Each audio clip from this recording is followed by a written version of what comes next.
Hello, my name is Mordred Viking and I'd like to welcome you to this stream of Crusader Kings III, where we are playing as the Norse Africa.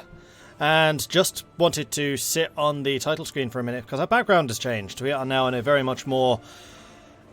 I was going to say African, but this kind of actually looks a bit Byzantine. Or no, this looks Spanish. Like Andalusia type thing, but we're now in Africa and we are going to continue the game from that. I never know whether to use the autos. Wait, why are there... Oh, that's probably Steam saves. Why is that different? 18th of June, 46. It didn't save again. Well, thankfully it does the exit autosaves now. That would be annoying. Been having this problem recently, actually, where it's just not saving. Like, you do a manual save and it just doesn't do it. Is that because Steam saves are enabled again? Because they're just not working right now. Let's do a hard save, just in case. Would have lost 20 years otherwise. Yeah, see, it's not happening. Steam save again. Go away.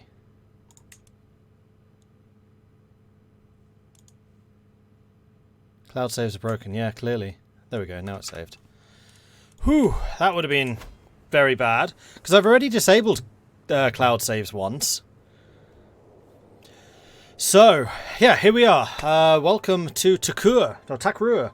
We are in West Africa, as you can see, and we have managed to expand really rather rapidly. We did start here in the island of Gotland, so we have made it about halfway through our journey to India. And from Gotland, we moved over to the earldom of Holland, eventually forming Frisia as you see it now. And while we were doing that, we were busily populating as many of the realms around here with our dynasty as possible. So Denmark for a time was ours, though currently it isn't. Sweden is still ours. Gardariki was ours, but no longer is. Estonia was, but I think Estonia has now been destroyed. Poland's gone. Just gone. Remember when we had this massive Poland here in the centre of Europe? Not anymore. Great Moravia is like one of the successor states, as is Bohemia, as is, I would imagine, Hungary. But the big Poland tag, it's been shattered, and it formed Lithuania as well. And Lithuania's gone too. Wow, how the mighty have fallen. Speaking of the mighty falling, look at the Byzantine Empire. It had already shattered once. It has shattered again. The Byzantine Empire is now an absolute shadow of its former self. Being able to raise only 1,300 soldiers. That's less than me. I can raise triple that. Venice is having an absolutely amazing game. I would have laughed so hard if there was a Maudling on the throne of Venice. But there isn't. A Winchester. One of the original Winchesters. Interesting. On the throne of Bohemia, Moravia is also a Winchester. Hungary? Bukovsky. Ruthenia? Is Ruthenia a kingdom? Yes, it is. Seversky. Mordvina. Well, I feel like we should own that, but we don't. Permia. There's a Ratigid. And then over here, Borjin. These are the Mongols. Although the Mongols themselves have also kind of shattered because Genghis died pretty early. He was only 50, I think. So I don't know exactly what the Mongols are going to do from this point onwards. Although, wow, their realm is not organised. That's just a whole bunch of counties. Where's the king tag? Oh, it's way over here still. They still got 13,000 soldiers, of which 11,000 were their event-spawned ones. So Khan Joshi is definitely not done. Oh no, he died at 58. Okay, it's a bit older than I remembered. And we're just 54, so if we were 4 years younger than old Genghis. Then West Francia is Maudling. Okay, so we have actually managed to take the throne of West Francia now. Aquitaine is Maudling. Aquitaine is now Scotland. Interesting. Britannia is not Maudling. Andalusia is. Llalid isn't. Marwanid isn't. And then Takur most certainly is of the new Maudling Takur dynasty. Marvellous. So that is what has happened. We basically moved from Andalusia to Takrua when King Anon took the throne. That split the realm in half. His brother took Andalusia and then promptly lost it. No. The succession messed up slightly. So there were two twins, Extremis and Anon. Anon took the throne of Takrua as expected, but Extremis didn't. And instead, it was his sister, Girid, who took the throne. And then her son, Gir, now rules there. 27-year-old, mastermind at learning, which is going to be good, because one thing which we hadn't managed to do very much of is conversion. And actually, it looks like with that crazy conversion, we're actually crazy learning. Things are starting to convert there. Ooh, there's another Osteru province up here. Who are you? That's just Britannia. Oh, right! Britannia converted. I totally forgot about that. Yeah, Britannia is now Osteru. They are no longer insular. And they seem to be converting incredibly quickly. Because one of the things about insular is it's supposed to be really difficult to convert away. They're like just super entrenched, but hasn't worked. Osteru is just taking over. Anyway, we are here in Takrua. We're kind of in a holding pattern at the moment. We've expanded really rapidly. We started out with just, I think, 6 counties over here, and we now control this entire behemoth, including a whole bunch of counties and 1 duchy. However, we're saving all of our money and pouring it into holding upgrades right now, so we've built up... No, we haven't. We're missing 1 still.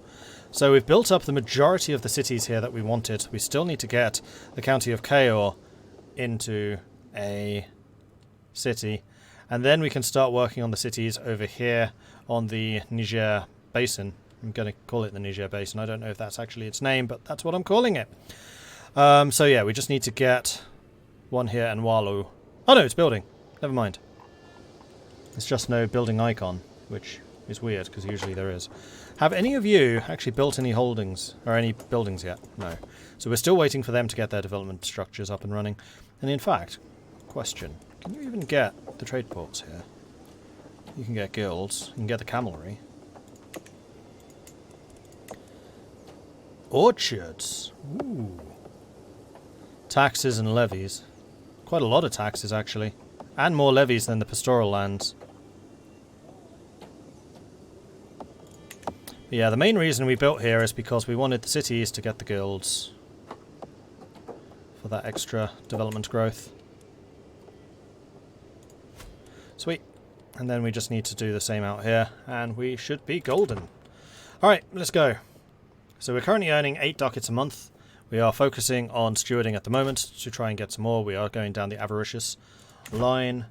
I would like to set extort subjects as available. Let's extort our subjects again. Clearly it needs to be done.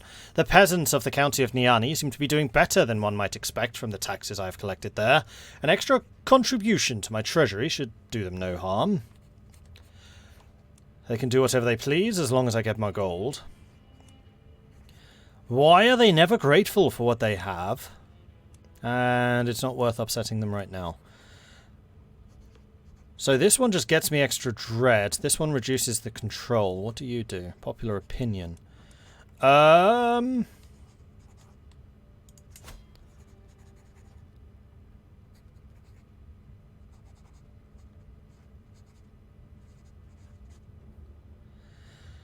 mean, popular opinion means that they're more likely to rise up. I don't want to lose the control, because control would wipe out what we're actually earning from them. So let's extort them. We get that penalty for 10 years, or that control just goes down by -100.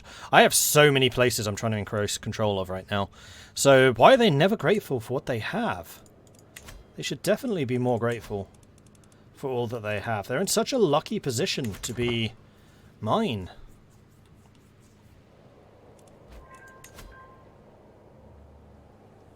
And yeah, we are still doing control, and yes, there are still a bunch of places that need to be controlled, especially the areas which I directly rule, which is right now the majority of that area.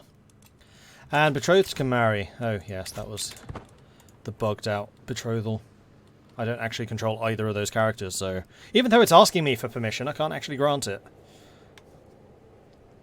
Faction targeting me is disbanded. You see what you get, peasants! You see what you get! Disbanded. That's what you get.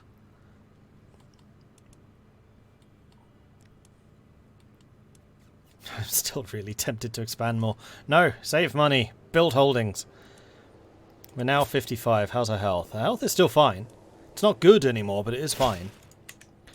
Greetings, my liege. Seems my dealings with Princess Helsina may have accidentally made certain promises for exemptions from her obligations. Really? Really? You fool! Their feudal taxes are reduced. No, I can salvage this, or I think not. Oh, I have a weak hook on Helson.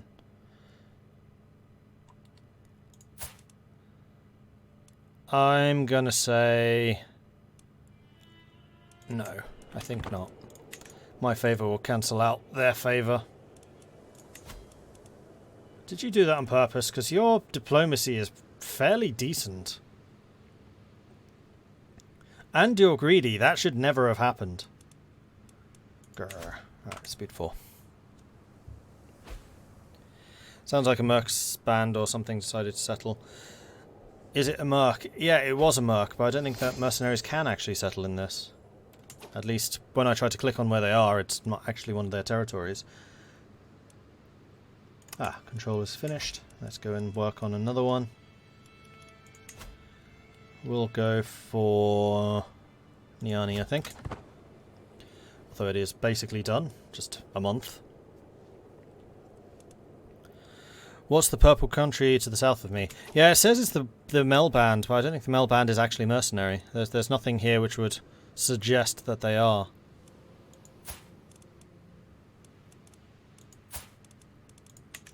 Nor are they betrothed to anyone.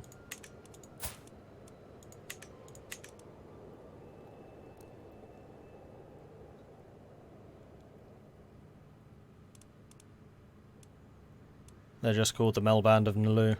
Because if we go to the mercenaries, there's nothing called that. Oh, no, Mel Band of Sherborough. Nothing Mel Band of Nalu, though.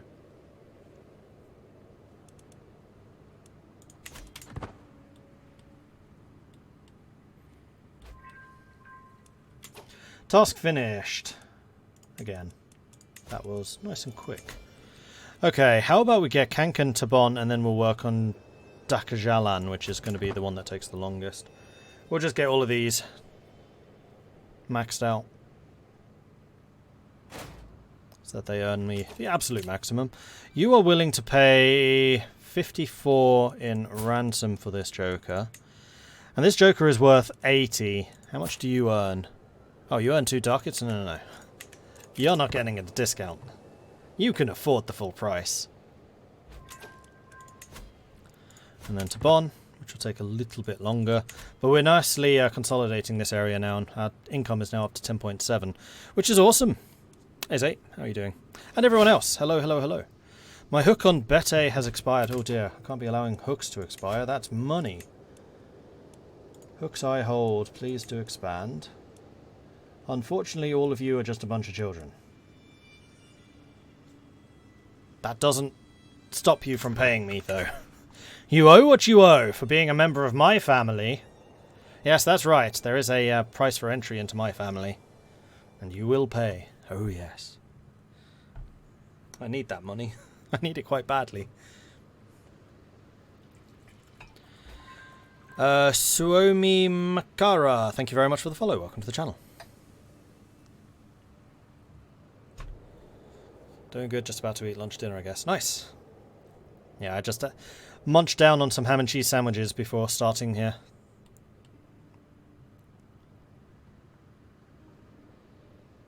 Almost 300. We need 475, I think. Something like that. So where are we going after this? Stress level income isn't that useful. Income while at war could be. Sell titles decision would be really nice, because I'm not really using that prestige, because basically all of our wars have been holy wars. How's the fervour doing? 58. It is still rising very slightly. Worker diligence. Niani gets motivated workers, so buildings are built there faster. And Republic is getting a better education. Marvellous.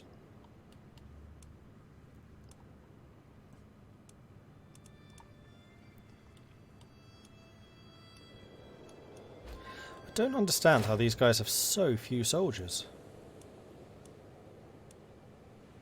I don't have that problem. Okay, now you're paying the full amount. There you go. You see how it works? You make the money you owe and then you pay it. Oh, am I getting the... It's because he's in jail. That's why I'm getting the event. He is a garbage fighter, but a very good at martial. Why are you so bad at fighting? Base of 0. You're only 36. Oh, you were the peasant leader. Brave, stubborn, and zealous. And you are not my faith, so you will never convert. So you can just stay in jail then. And I think you are also, yeah, zealous. Unfortunately, you are a better fighter.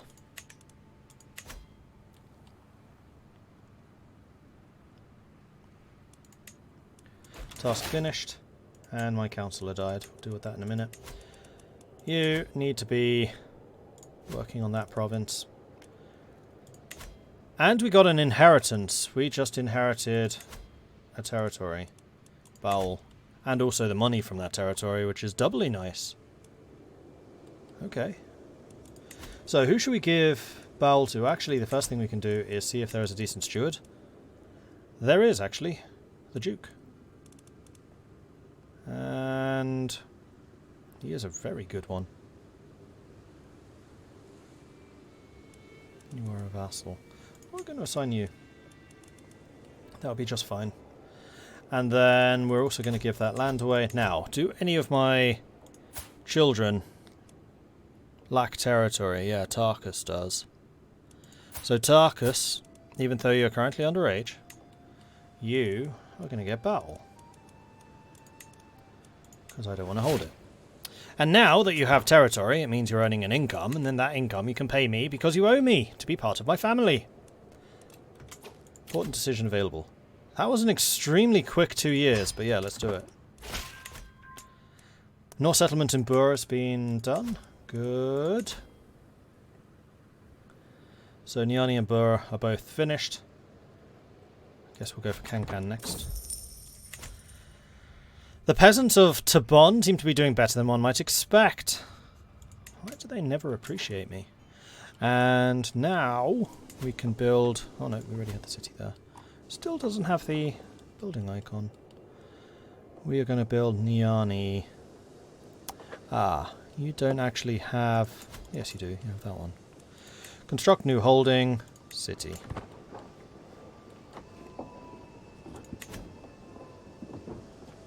And we're not actually a million miles away from the next level either.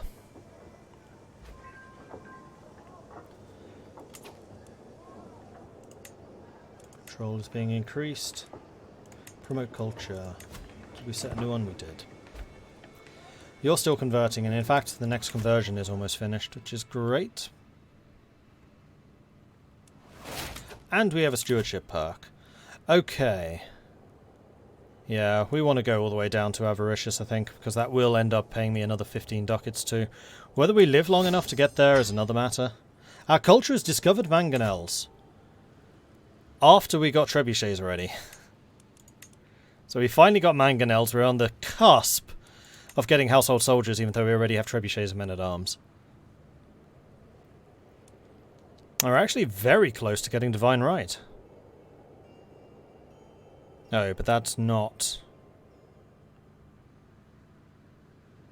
Yeah, this is primogeniture. Late medieval. I mean, we are actually moving through the high medieval stuff pretty quickly. I think it's because our average development is now getting so high. Plus 0.44. I wonder what that is like for, say, Marwinids. So if we take a look at Andalusian, they are on late medieval. They're getting plus 0.58. They really could do with adding more modifiers if you are behind, I think. Because it is basically impossible to catch up. Because all of these guys are late medieval, because they've already completely finished high medieval, which we're just getting started in.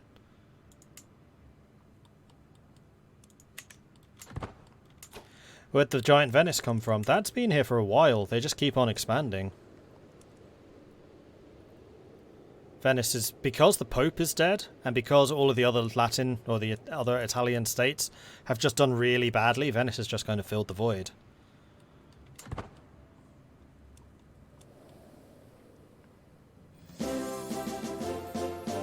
Huzzah! Is it bad if you're a 960 and not in early medieval? No. I didn't make early medieval until 1020. Arachnos, thank you very much for the 5-month resubscription. Very much appreciate that. Oh yeah! Court of Mordred. Nice. Returning from the Rangian Guard, I barely recognise my nephew Einar as he enters my great hall. I am home, uncle, Einar bellows. There may have been many a time I thought I'd never see these shores again, but I am finally back, and he has gotten very good at punching stuff. I approve. Welcome home.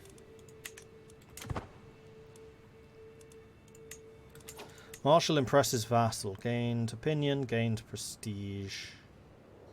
Nicely done. So how much is and where are we going to build the next city? Unfortunately, Burr doesn't have any floodplains. The next wealthiest would be Tabon. So we need 475 for that. As additional payment in a recent trade, I find myself in possession of a large herd of cattle. It's a beautiful herd, but it could be bigger. Success. Greetings, my thoughtful liege. I hereby invite you to a feast in Bundu. You're the one who tried to undercut me. You are a cowardly ravener, though. I can't see you doing anything against me, so go on then. I will join you. Every guest is gathered in the Great Hall, and our gracious host, Countess Siaftu, has welcomed us all to the feast. Speaking of welcoming to the feast, Countess Siaftu, Sai Busa is the wrong faith. But their fervour is way too high. And let's see, there was a way of doing vassals more quickly. It was in find character. Vassals. Actually, the majority of us, with the exception of Mariam. Oh, and you. You might convert of your own volition.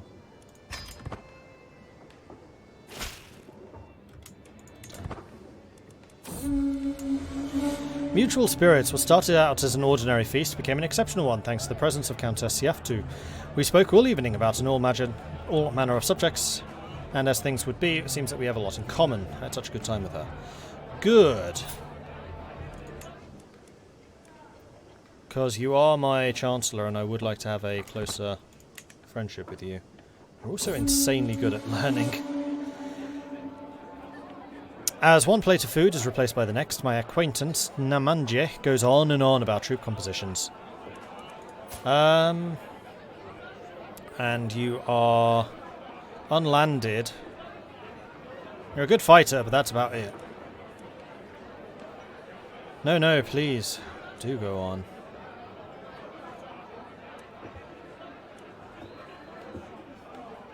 Why do I gain stress for making her talk about herself? Surely that's the compassionate thing to do.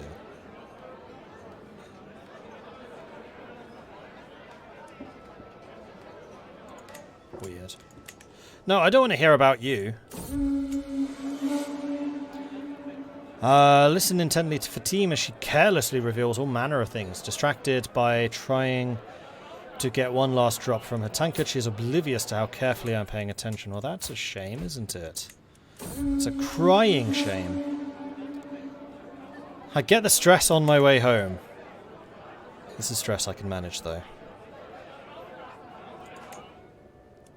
Yeah, so about this lover of yours.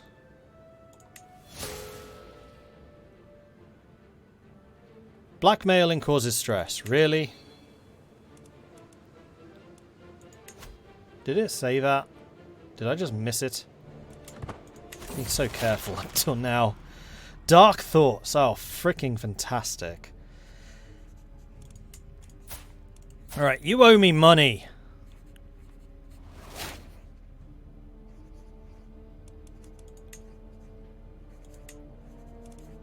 You can't afford it.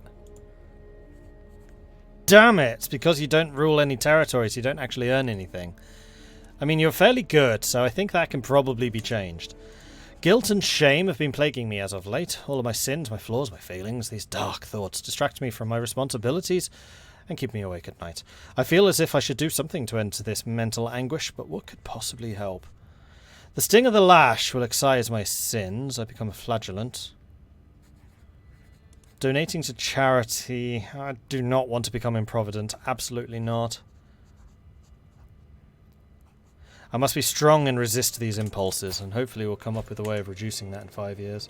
Faction created against us, but that's just the populists. Okay.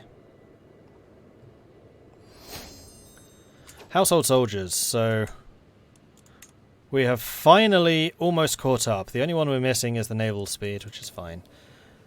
Not really useful in Central Africa. So now we're focusing hoardings, which is... oh, it's the next level of defences. Not that we have the money to actually afford any of those. During the daily management of my realm, I've learned of several different opportunities I can pursue. Each opportunity has great potential, but realistically I can only pursue one of them. I must determine what could ultimately give me the most value.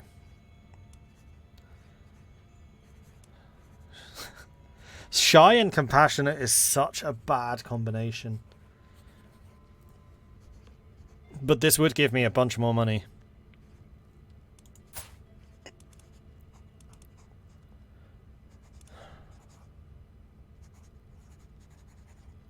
Does prestige and piety affect your next ruler? No. No, you don't inherit those. Your new character prestige is related to their dynasty and how famous the dynasty is.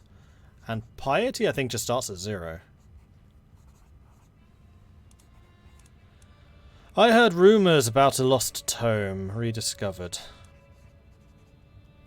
I'm not amazing at learning, but hey, we can try. Obtained lost knowledge for 5 years. Oh, that was the good one, wasn't it?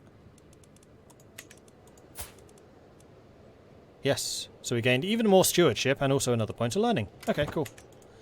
There was no downside to that one, so it's fine. Wait, why do I have mercenaries? I have mercenaries. I never paid for them. Oh, they would have been bowl, I guess.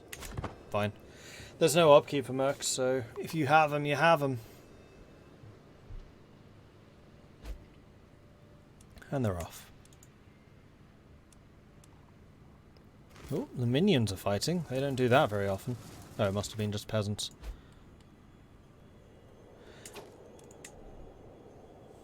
Don't know what to do with all of this fame.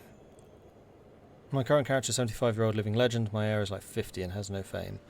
I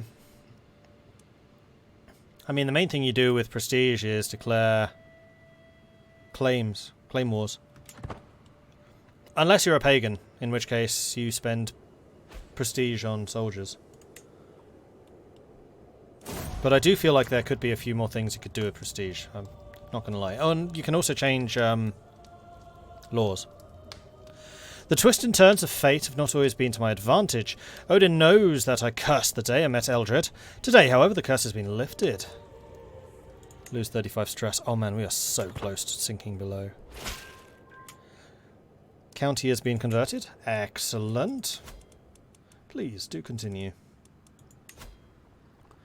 And we're going to get Boer now. Oh yeah, you convert this so quickly. Now that I don't need to worry about the further differences, conversion is a breeze. That's a really powerful perk.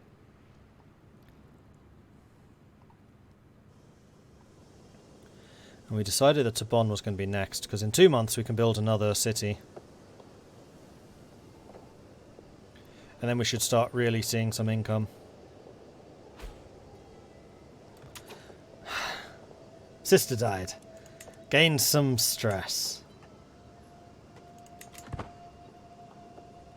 She couldn't at least left me an inheritance or anything, could she? Build me another city. And you're already in the fertile plain. So you have one. You have one. So we have 2 more to build. And then I'm going to say that's good enough.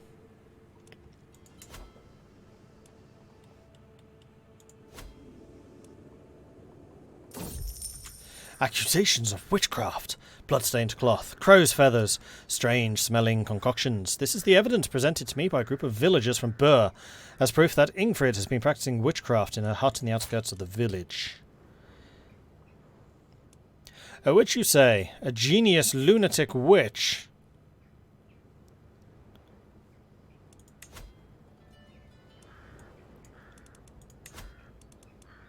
Whom I could turn into a Rixgodai. And she would be around for a while. Or we gain 300 stewardship experience. I could use this new advisor.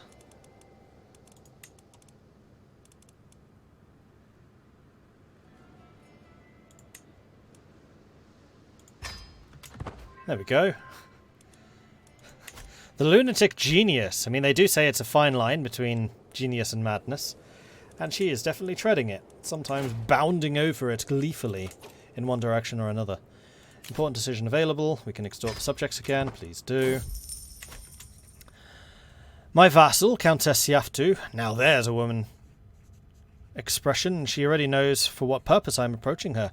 I'm loyal. I pay my dues, she insists. How can you ask more of me? Oh, quite easily with that much money. Consider it an extra little test of loyalty.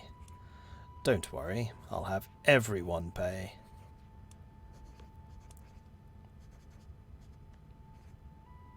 Everyone will pay!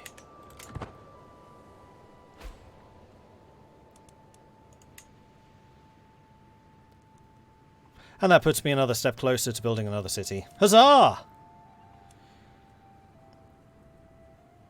And hopefully when, who's the, Crazy Tom takes over, we're going to have a very, very solid economy for him to utilise.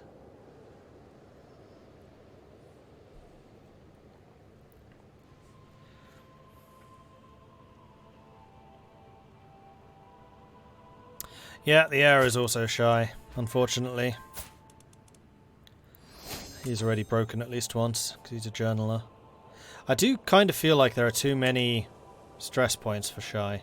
There's a couple of them where I'm like, really? Like inviting someone to your court. Swaying, I get that. And I think that just causing stress for swaying is a big enough penalty for being shy. It goes a bit too far. An unforeseen tragedy. Ingfrid, the spouse of my son and heir, Crazy Tom, has passed away. All those carefully crafted plans. Oh, True Groove also died. Are any of you getting educations? Because I know the AI are sometimes really bad at setting that.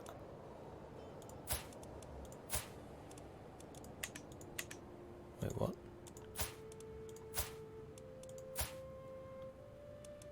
Yes. Yes.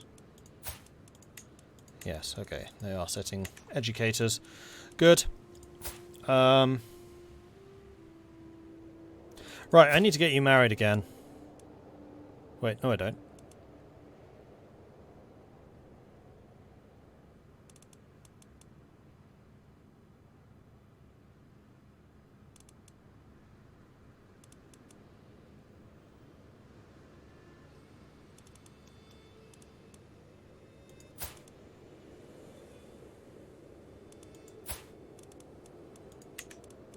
I don't know who just died.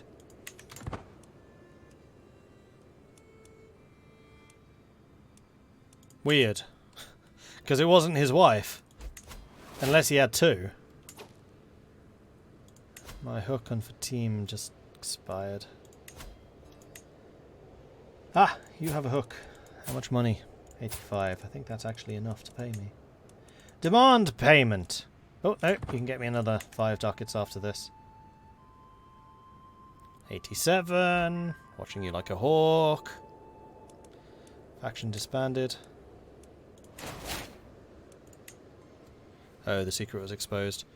I can get another stewardship perk. We'll do so in a minute. I want to make sure I grab this money when it's available.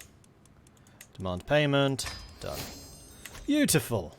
Thank you ever so much. Welcome to the family, Tarkus. Have this badge. It cost me 2 cents to make. Let's go for the income per stress level. Marvellous. Oh, and we can also build the city. Which we were going to do here. Build me that city. Excellent. Pay up, daughter. I can see your bank account. Don't keep these things from your father.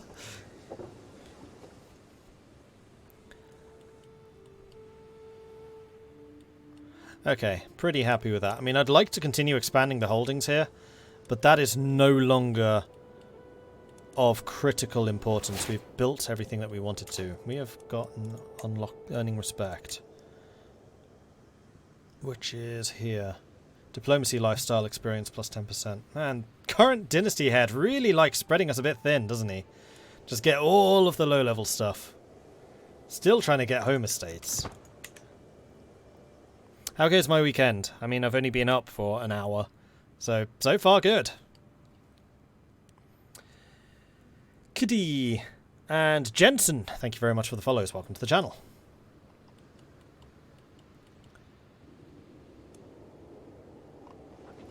Okay, you've now got the city. Marvellous. So I think the next step is going to be building a guild in each of my owned cities. So how much is that going to cost me? Because once we have the guild, I don't really care what they do. 150 each. Perfect. Make it happen.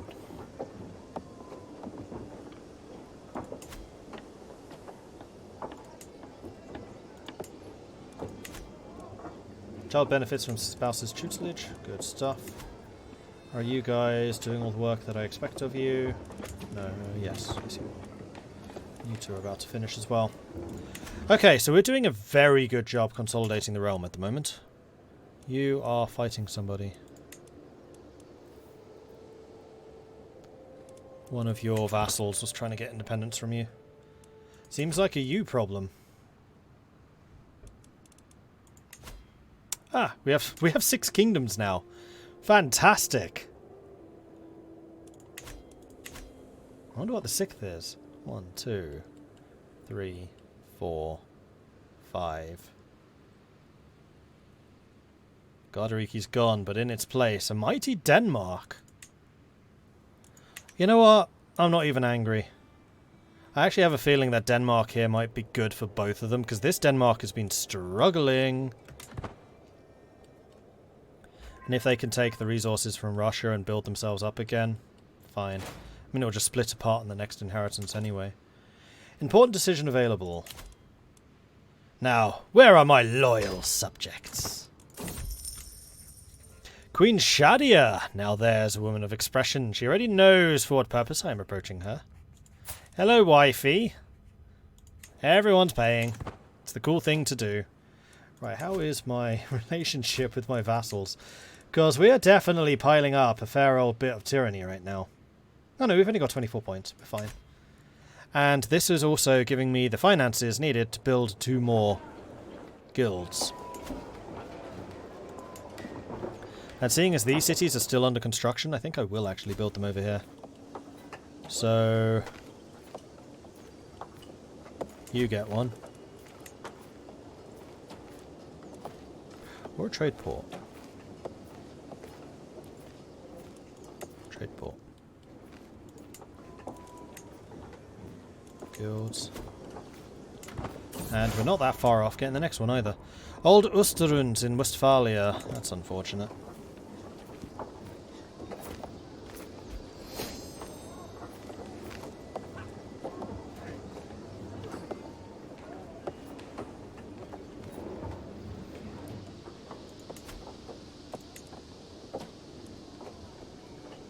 1 more month, and then we can build this one.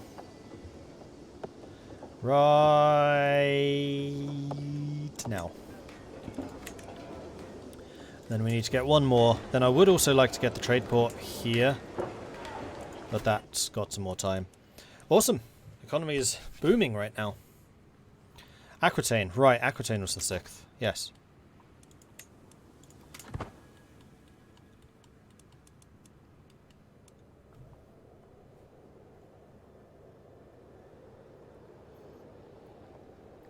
Is it more important to have someone with a high stat or with a high education trait? For what? The education trait will increase that stat. It will also make it easier to get the lifestyles of that particular trait.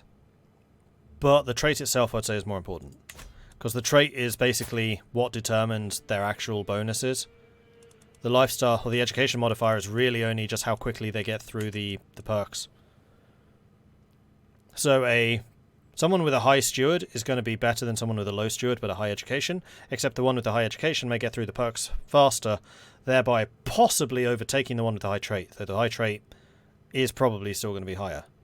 Because you don't get that many points, you only get like 3? Maximum? Maybe 6 maximum? Can has converted to Norse. Excellent. Then we will work on Tabon.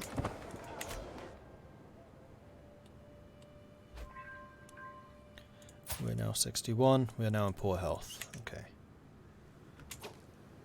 And control was imposed. And we have almost finished completely dominating our realm, which is awesome. It's almost at full efficiency. So when Crazy Tom takes over, he's going to be in a really, really strong position.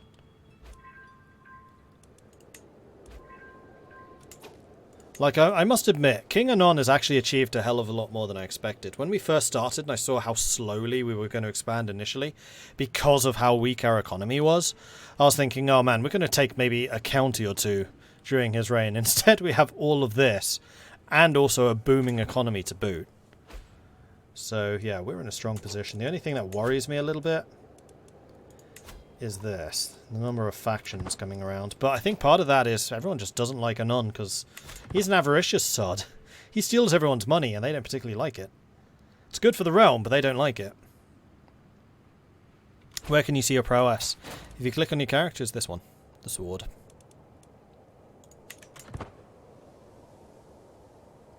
Why not conquer the rest of Mali? Because I don't want the instability right now. I want to, because whenever I go to war, I raise my troops, and raising troops is expensive. So I just want to focus my economy on this, especially because we are getting on a bit. Tarkus has come of age. They grow up so fast. Get married. An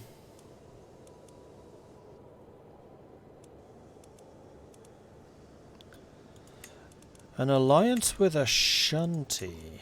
Where is Ashanti? Down there.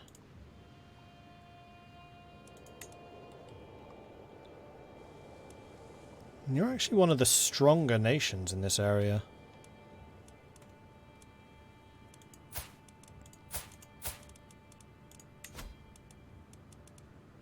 He's 55 though. He is a very good steward.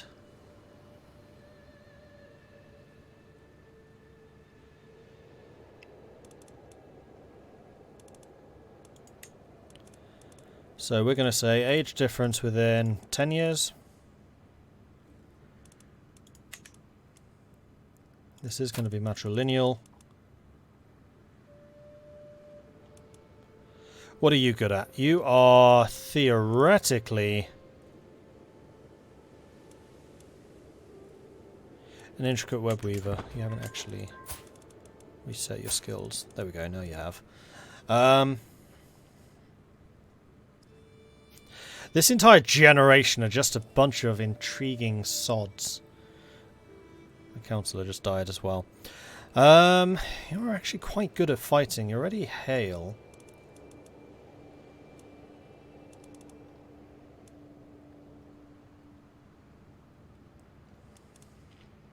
This guy is not terrible. He's got a good all-round mix of abilities. He is only 16, so they're the same age. I quite like the sound of this. And we also get an alliance with Ayrshire, which is about as far away from us as it's possible to get, Ayrshire being up here.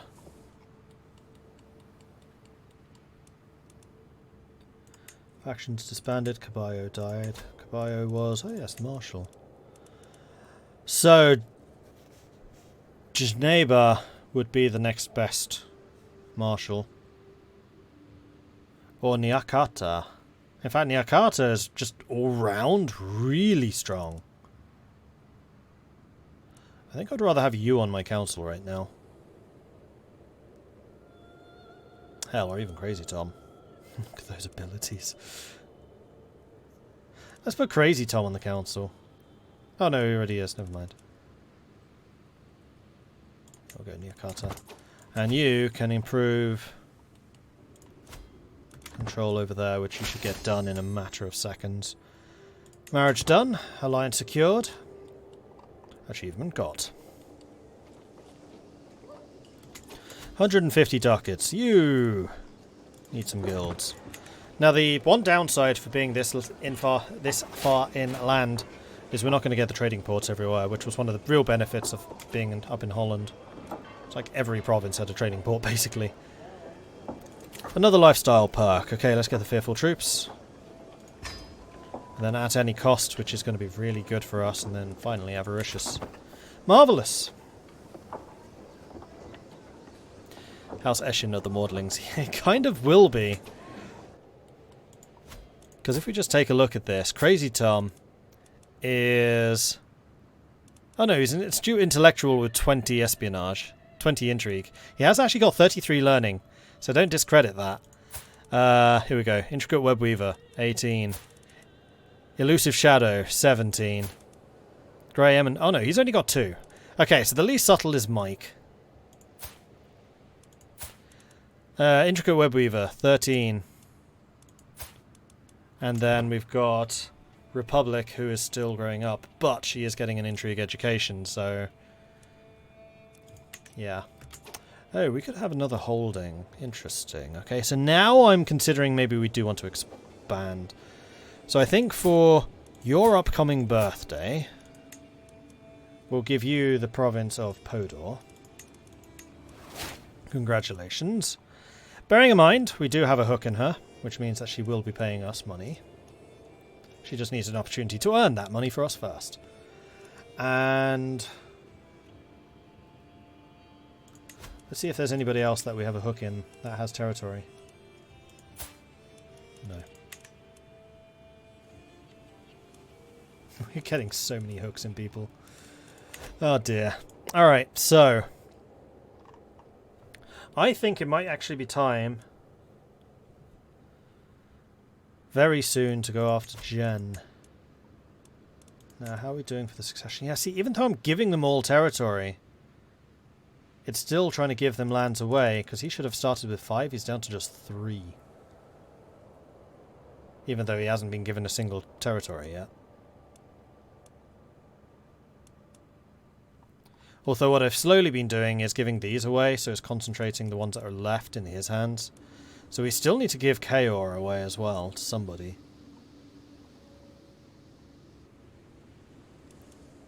And unfortunately I can't give Jolof away, which I would really like to do.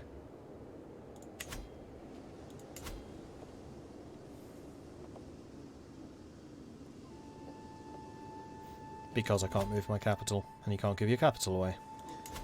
Can only do that when Crazy Tom takes the throne, and considering he's not going to start with that county, it's going to be very annoying. And this is like the one instance where he actually gets his capital. The one time that we actually get the capital is the time I don't want the capital. You do get Tabon. Tabon is one of the wealthier ones, but you don't get Bur or Nial, which is very annoying.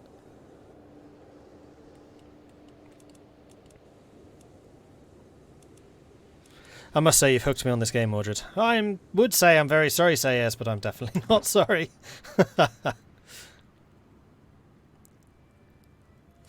This game is just so worth it. It's excellent. I can ask my head of faith for gold. Oh, can I? Oh, go on then. Thanks. Marvellous. Well, those are still being built. Can I get the trade hub here? In 2 months I can. Or the port city.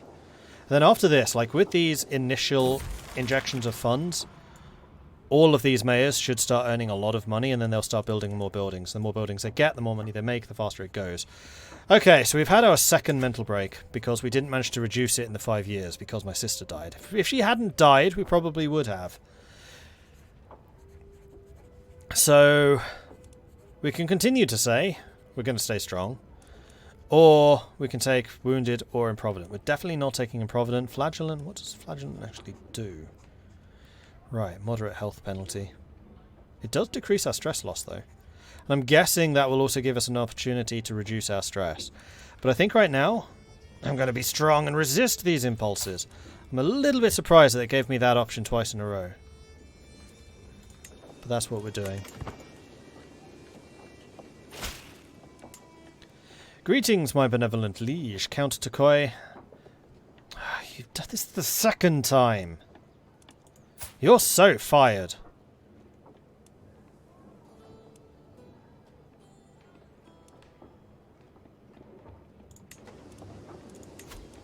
Fool me once, shame on you. Fool me twice, you're fired. Ah, Mike. Perfect opportunity for you to make yourself useful. And our council, by the way, is amazing. 20, 22, 22, 15, 19, 20. Boom.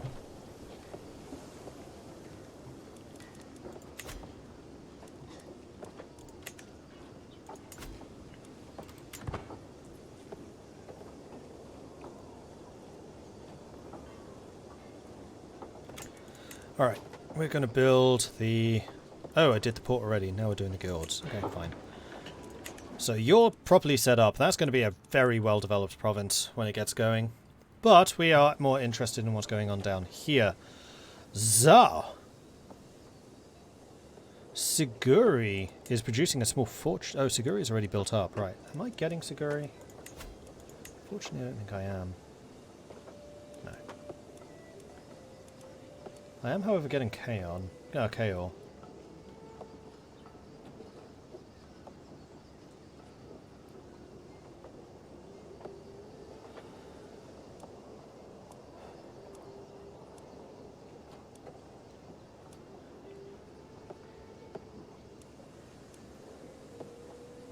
That would be yours. So if I gave Republic Kaor, would I then get Bur? I'm going to save and see what happens in this situation. Because theoretically it should balance out. If I give them their inheritances early... The problem is, I don't think that actually works that way.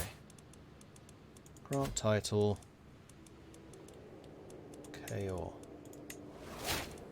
And I will revert to the previous save if this didn't work.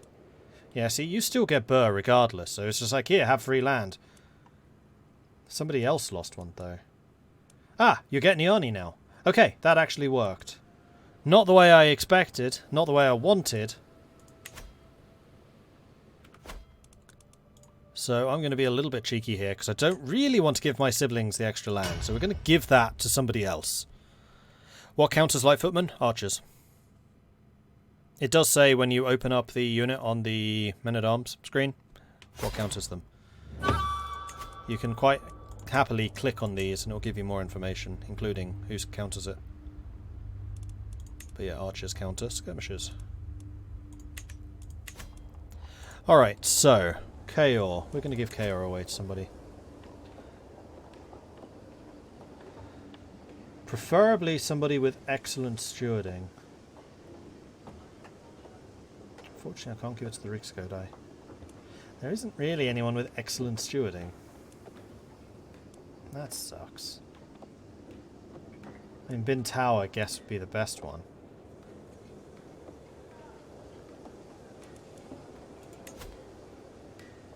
Unfortunately, it's the Duke who's my best steward. I ain't giving him more land. He's already too powerful compared to the others. Actually, no, I know it's not terrible.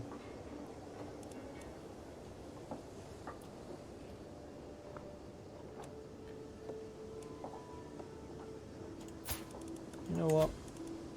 Fine. KO's yours.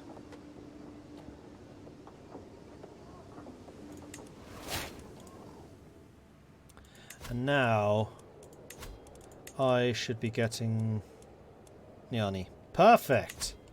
That worked excellently. So now I can start building Niani up quite happily, knowing that I'm going to continue controlling this. So let's get those farmlands going. So we can build Tabon and Niani up now. Awesome.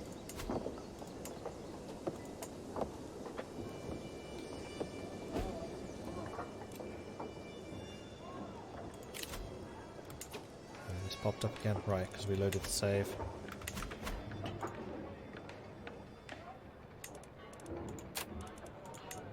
Just going to make sure I have that turned off, because I know I'll forget. Well, I actually think that we might be in a position to go and attack Jen.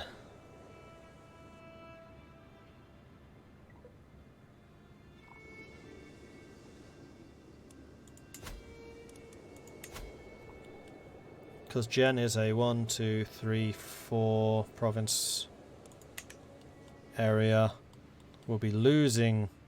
No, I think we're going to save Jen for when Crazy Tom takes over, because that's going to be a relatively easy expansion for him, and he can take those territories for himself, and then basically use the lands that we gain here to regain the lands here.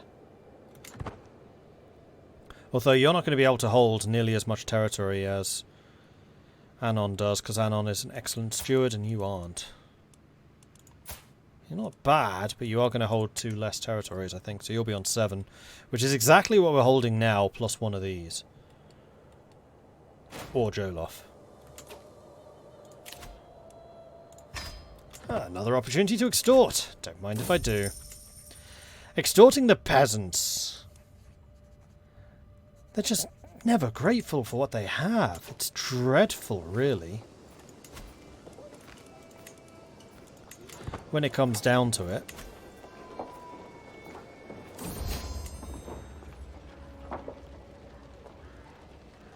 Yes, you're doing what I thought might work. Oh yeah?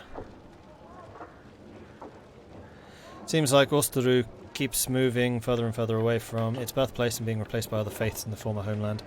Yeah, I mean, Orthodox put in a really good opportunity.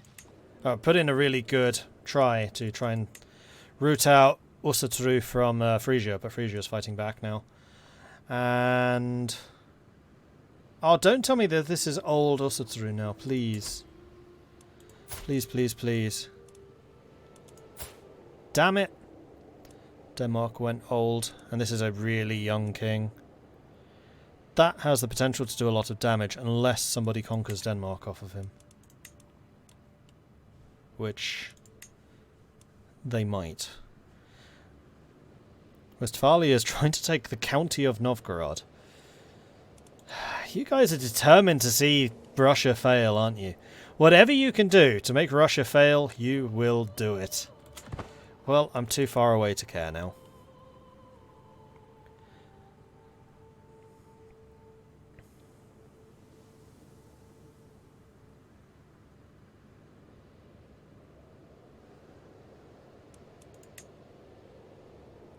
Yeah, Britannia formed. Are you guys all working? Yes. So you're almost done converting Burr. Excellent. And the more of this we get converted before Crazy Tom inherits, the more stable we will be compared to the rest of the realm. Which is good for us, because then they'll be fighting off peasants and we won't. Although Crazy Tom will need to deal with the fallout from his very, very greedy father. There are going to be quite a few territories around who'll be like, eh.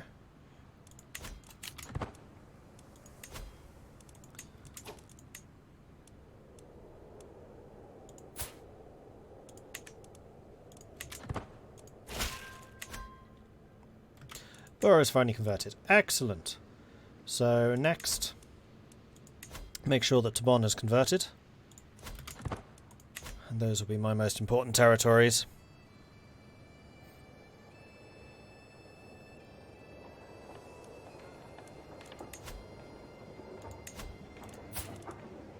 We're still poor health. We're clinging to power for as long as we can. Republic has come of age.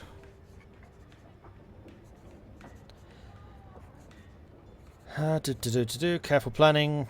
Come to understand its uses. Now it's hard to say, however, everything that's task of her is being done by others before she gets to it. We have another elusive shadow. With an 18 spying. Okay, so. Age difference of 10 years. What are you not great at?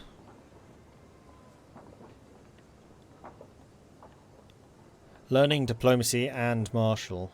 And stewarding. I mean, you kind of want an all-rounder as well. Here. Farron Kalabi.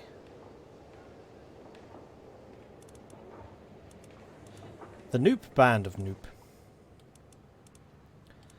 Oh, there's the Noop Band of Noop.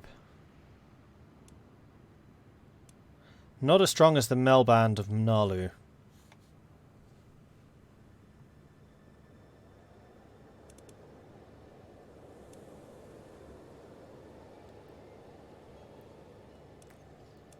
Yeah, I think the Farron Kalabi is going to be the best choice. Just need to see where this is. Quite a long way away from where we're trying to go. Oh, you're in Ashanti as well.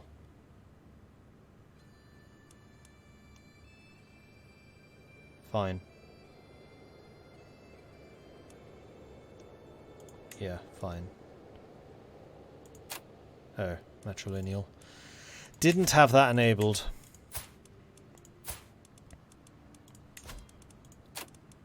Okay, that does reduce the playing field somewhat.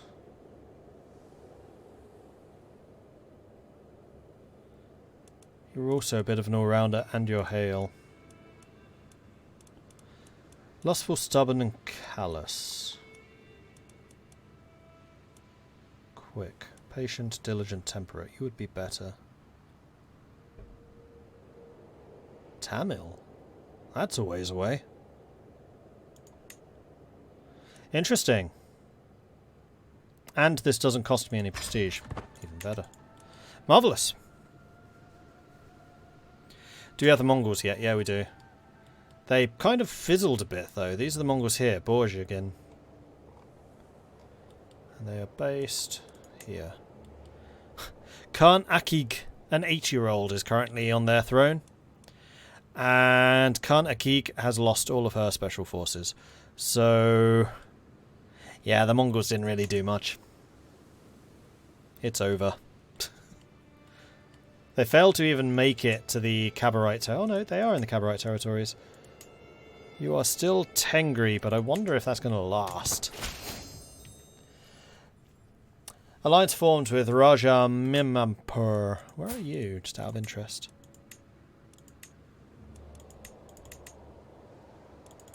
You apparently don't exist.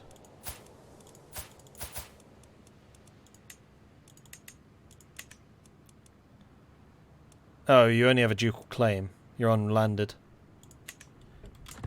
Okay.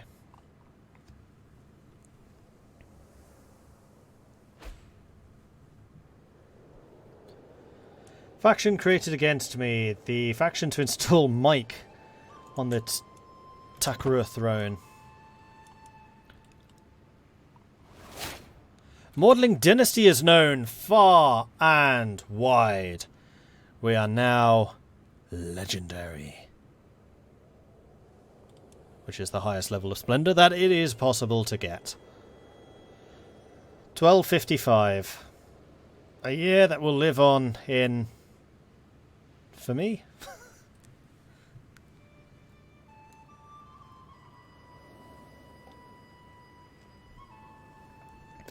I was so excited for the Mongols turning the status quo upside down, but alas. Yeah, it's because Genghis Khan died so early. He didn't really have an opportunity to do very much.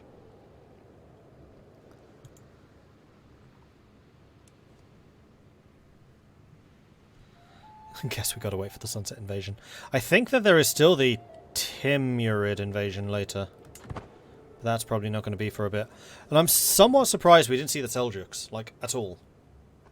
Because I thought it was supposed to be the Seljuks, then the Mongols, then the Timurids.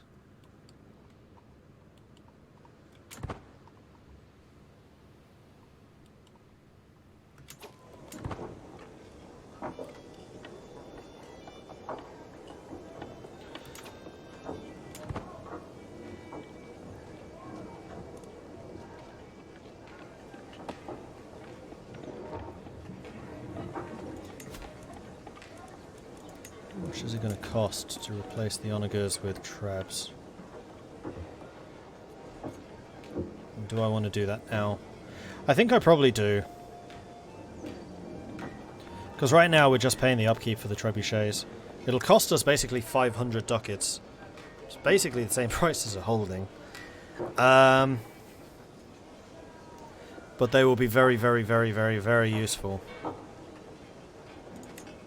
Do it. And every time we buy one of those, we'll decrease your size by 1. Gazavids as well, at least they're in CK2. They were the ones I went to India? I have a feeling the Gazavids were after I kind of stopped playing CK. Peasant rabble.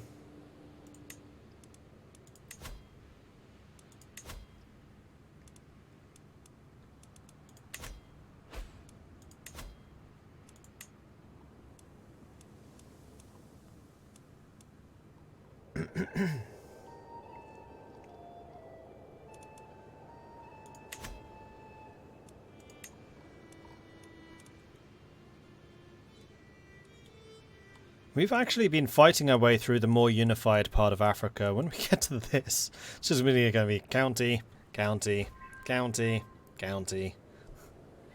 Oh, Timbuktu is formed. Hello, Timbuktu.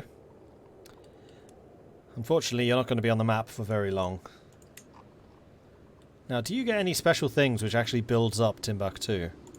No. So you're called Timbuktu even though there's nothing actually in Timbuktu. Interesting.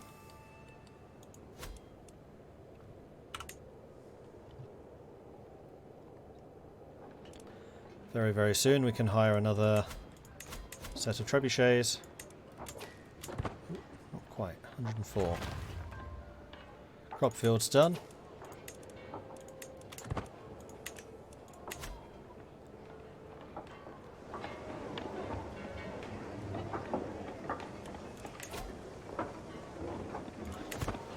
And we have a decent amount of prestige that we can be selling off as well.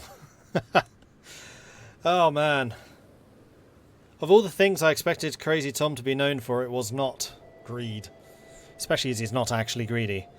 But this guy is playing more greedy than any of the greedy characters I've actually had in the past. But I think that's more because I more understand how avaricious actually works.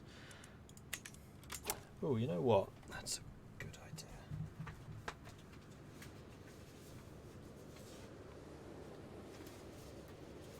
I was making notes of other things I should do in another top 10 things I wish I had known. And knowing how the avarice tree works, sale of titles, and what was the other one called? Extort subjects.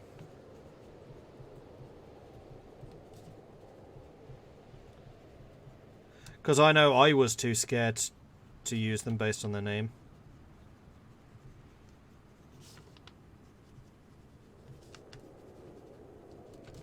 Cool. So the places like Mailband and the Mailband and, or the Newt Band, are they mercenary companies? No, they're not. I don't know why they have such names, but they're not mercenaries.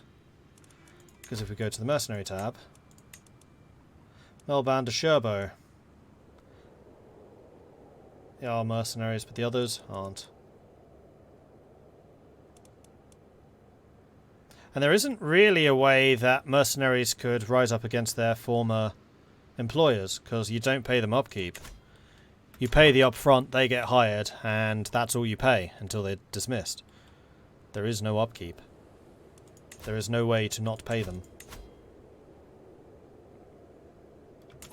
Oh, you finished doing the control. I think at this point we'll actually train up commanders now. The control part of your job is done. Or, you know what? No, let's get the levies, because I have a feeling we might need those. That goes into Bonn, and we got another stewardship perk. At any cost. You know what? Let's exercise this newfound ability. Let's earn another 195 ducats. Yes. And then with that, we can buy at least 2 more trebuchets.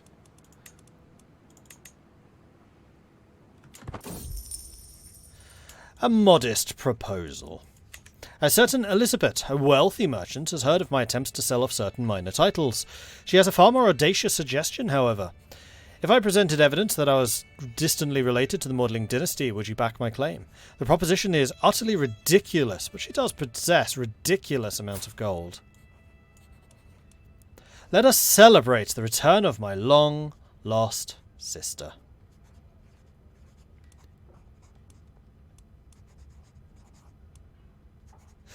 Oh, should we do it? We're not greedy. We're a Mordling, though. Absolutely. Welcome back, sister. Especially as you're a really good steward. Now, are you actually going to be in my succession as a half-sister? No.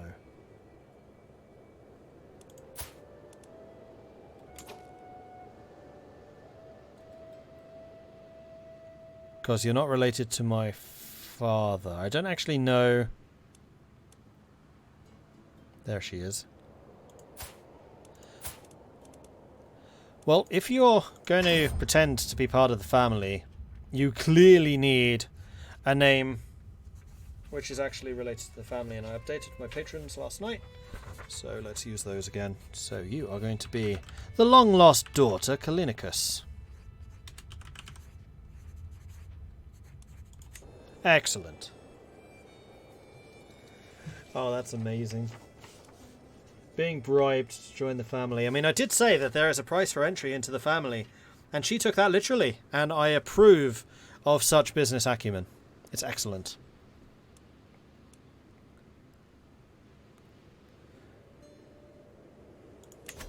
Awesome.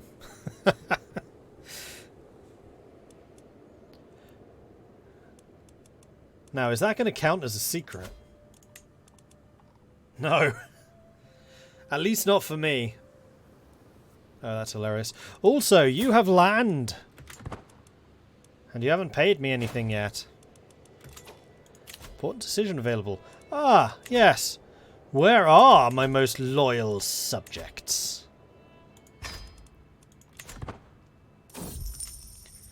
The peasants of the county of Sibi seem to be doing better than one might expect. Why are they never grateful for what they do have? Alright, so now we can definitely afford to remove you and then buy up to size 5 traps. I don't think I want to go higher than 5. We can also get some more light cavalry. We'll get 1 more of those. 1 more archer. Do I want light footmen, or should I replace them with something else, like spearmen?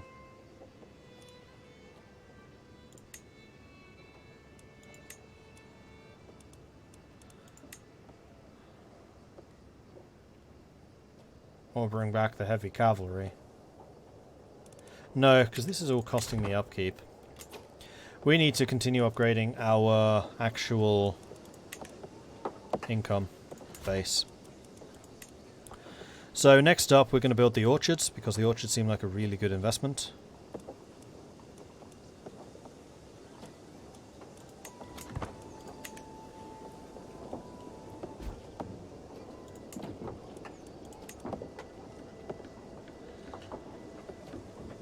And you can have hunting grounds.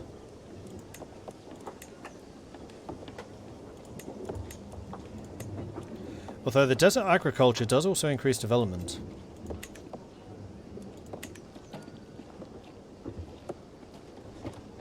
Oh, but what we can do is we can replace the wooden barracks for hunting grounds, then build the desert agriculture here.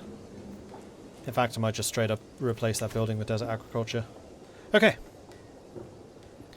Yeah, I know I can have more regiments, but I still need to be aware of the fact that they're expensive. Although my income has just bounced right back. For some reason. One of my vassals probably started paying their taxes again.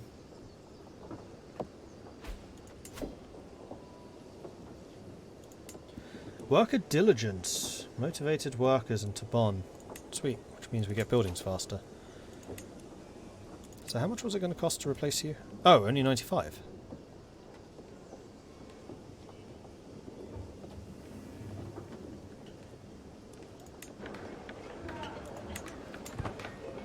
Let's get the hunting grounds first. And then the other one that we have is Jolof, but I don't know how much I want to invest in Jolof right now. Much more interested in this.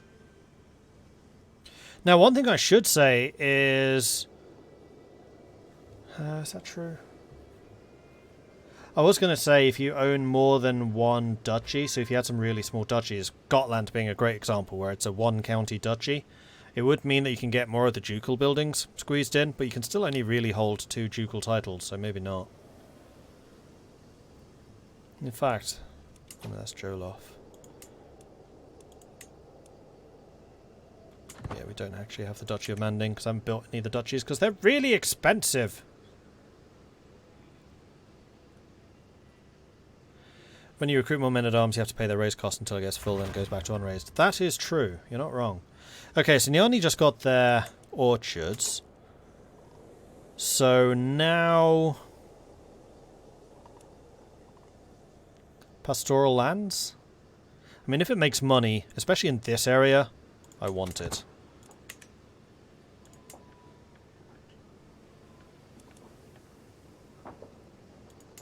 Oh, the other thing I do need to do is build the guilds in all of the cities that we've built here. Oh, you're missing one. Huh. Savon's gone north. Then let's make sure that Sibi does. Factions dismantled. Hunter's Lodge has been built. So I think what we're going to do is we're going to wait until we have the 475 ducats, because apparently I missed a city holding. I thought I'd been very careful to make sure I spotted them all, but apparently I didn't. Hey Gigo, how are you doing? Selling off titles is just good business. Absolutely. And we're going to hook on Ingrid Björnsson. You're not a countess, though. Speaking of countesses, I do believe that there is somebody that owes me their entry to the family dues. Yes, indeed.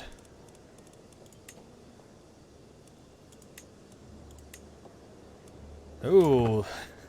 It now costs you 105 ducats because we're that much more well known. Yes, the price has gone up. You didn't get in time.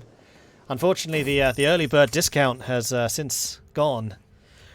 With Queen Shadia's diligent administration of my household finances, there is more gold at the end of the season than expected. How should it be put to best use? Host a party. No, we're shy. County of Jolof gains control. Don't care about Jolof. Increase defences or save it. Save it! Give me that money. Give me that sweet, sweet, sweet money.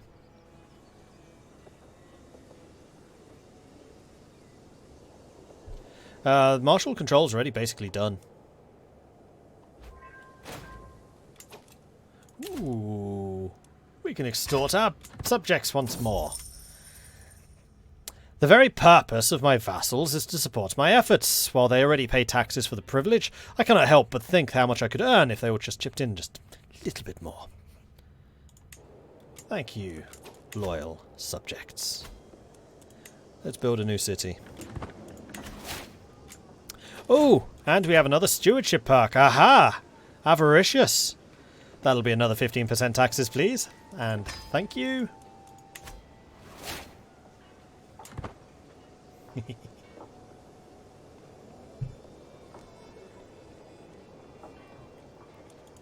And we are now officially avaricious. It's my first trait. 67 years old and it's my first trait. Tennessee is trying to leave. Good luck to you. Money, money, money. Oh, councillor died. Oh, the marshal. He was ancient though. So we can replace you with Takoi of Jara.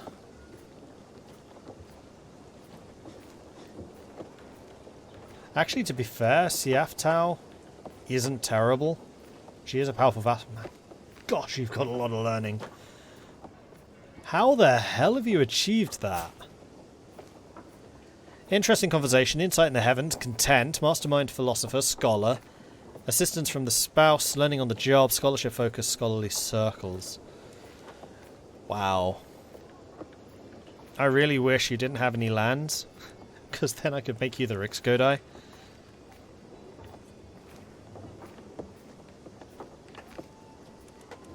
But yeah, we'll make you the marshal. I think you're one probably worth keeping happy.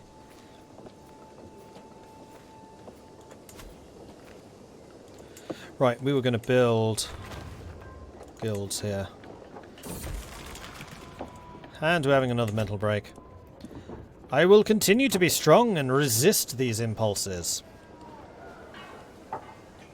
Because the more stressed I am, the more money I make. Pastures constructed in Niani. The county of Tabon has been convinced of the true faith. So let's go and get... Actually, which is the next most valuable? 0.6.6.6. Technically this one, though they are so close it doesn't even matter. Just because they have an additional levy. Burdened with your oppressive laws and taxes for too long. Rally the troops. Should really probably... Where are my banners, right? Oh, my rally points. One is there. Where's that one? Oh, it's up there. Yeah, you should probably be moved to Niani. And I can probably just remove you. Alright, rally the troops!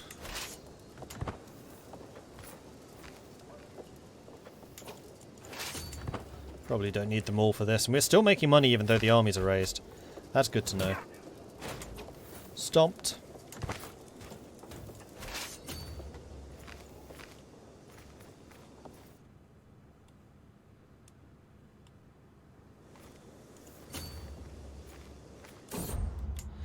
A freeman's fortune, Styrbjorn, a free tenant renting some land in Tabon, has pulled in an exceptional harvest this season due to his meticulous planning. Yes, I will absolutely accept this. 130 ducats for a bit of control. Oh, Marshal! I need some more control in Tabon, please. Thank you. I can just imagine that Marshal's going to come in chat going, what, what, what?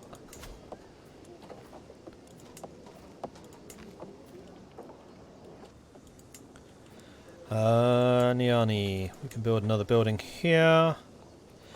Right, so what do we want? If Niani is going to be our actual capital, and I think it probably will be, we could likely do with the watchtowers just for the extra fort level, because they always try to go after the capital. So that's what we're going to do. We should at some point also upgrade this, though that is incredibly expensive. You can have Viking camels, yes, yes you can.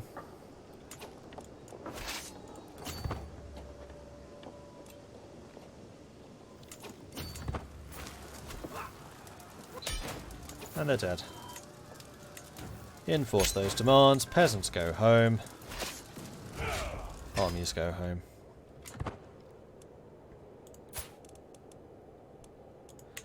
We're now 68. I mean, as long as we're earning money, we're earning money. Someone else. My wife, Queen Shadia, is once again absent from our chambers as night falls. I had so many opportunities to cheat on you, and now you do this to me?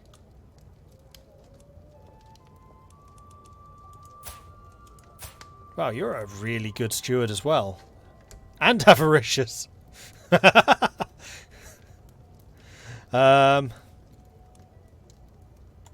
Watch her.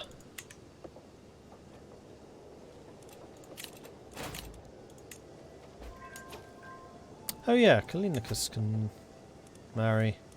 Of course she can. And Count Dyer of Galam is beautiful. And such beauty, I think, is going to be left for you. Also, wow, he's really, really good. Wouldn't be matrilineal, though. And she obviously wants to keep the family name.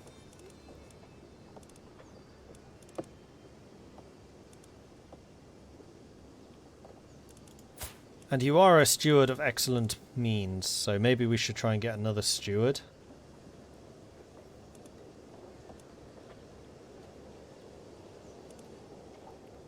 Now Morudu is just, gregarious and generous. You know what? He sounds charming. And we also get some prestige out of it. Fantastic. I can demand payment. She can't afford it though. The price is just steadily rising. Mario with someone from the old family. Oh, that wouldn't have been a bad idea actually. Oh well. Do I think faithfulness is much as today in real life compared to that time period? I actually think that faithfulness is probably more important in that time period because they were more religious. Hey Blondie. Seeing as I have a small army of spy masters of children, spying on your wife shouldn't be too hard. Yeah, exactly. Right. We have enough income now, or enough money, in our pockets to build something else. In fact, that's true. Why can't I upgrade the crop fields? Oh, because they just cost a bit more. But it's only an increase of 0.3. So no, I think I probably want the desert agriculture here. Especially as it's only 95 ducats. So cheap.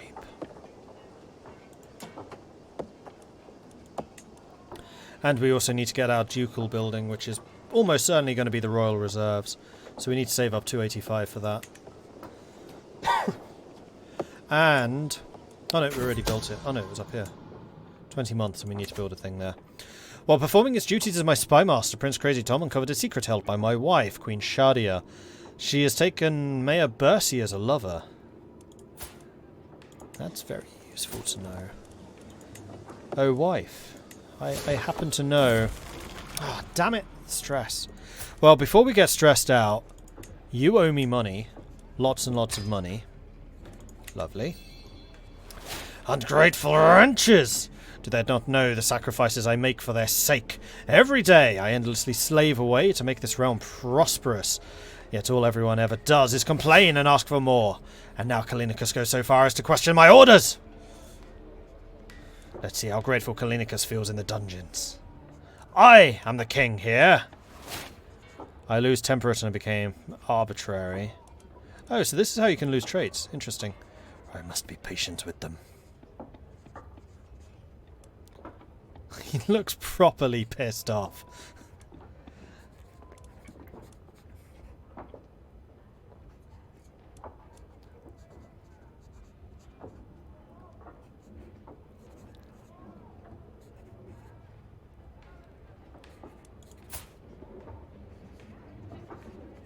Unfortunately, Callinicus doesn't have any money left. I was thinking I could throw her in jail and then, you know, ransom her. But she doesn't have an income. Neither does her husband. I must be patient with them. Meanwhile, we do actually earn more money because Golden the Plume goes up because our stress goes up. And we can build the ducal building. No, we can't. Not yet. Soon. Very, very soon. I am at death's doorstep. How do I know that I am at death's doorstep? Did I take that learning perk? I mean, I might have. Nope.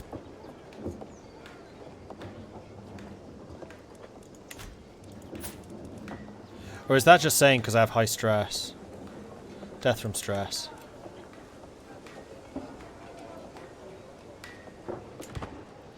Severe penalty to health. Okay. You can hear the grinding of my teeth from way over where. Oh, it's 285, plus we're already building something. Plus, one of you doesn't have a guild. It's you. And there we go. We've died. Well, we earned as much money as we possibly could, and I think we did a pretty good job of that. This character really should have been greedy. Was a little bit out of character, but oh well. Stewarding is stewarding. And he did have full-out avarice. King Anon of Tukru has joined the feast in Valhalla at 69 years of age. He died of old age, so no, not stress. Although quite famous for his sharp intellect, he did not outsmart hell. King Crazy Tom ascends the throne, a true sadist, many fear what the realm will turn into under his rule. Oh dear.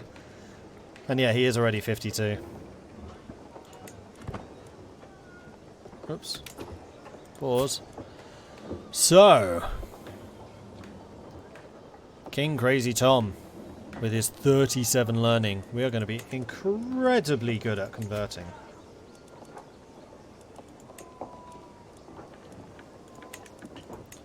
We need a new Chancellor, and quite frankly, Mike's the one for that job. We have some really good stewards in our realm.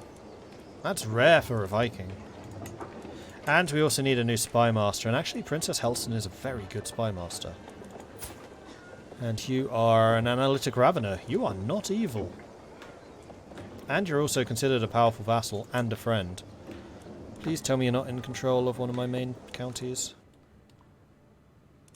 Daclaran you are. The other one I don't care about. Okay. And we're still shy, so I still can't sway people. We are earning money, though nowhere near as much as we were. And, oh no, we're learning. We're not intrigue. We're still not intrigue. Even though this guy is incredibly good at that. Okay, so we've already maxed out Whole of Body and Scholar. So the only one still missing is Theologian. We have a lot of piety. So we're going to do a theology focus. And I think we are actually in a really good position to probably reform the faith. And make it rather more fundamentalist.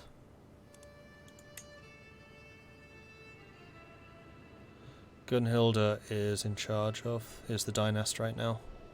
I really wish there was a way of seeing who was like in line for becoming dynast a bit more easily. Oh, we have a lifestyle perk. Yeah, we'll become faithful. Absolutely. And then we want to go down this line straight away.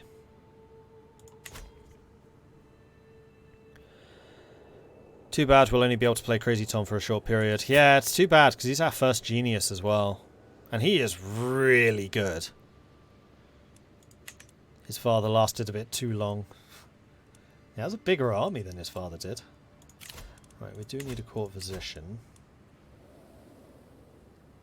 And quite frankly... No, we have a... Oh no, you're a noble. And we have some more prisoners.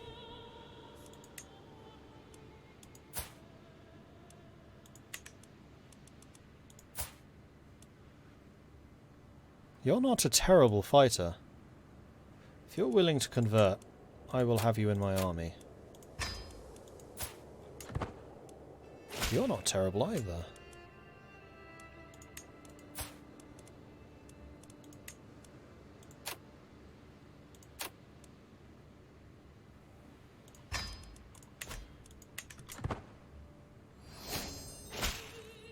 Okay.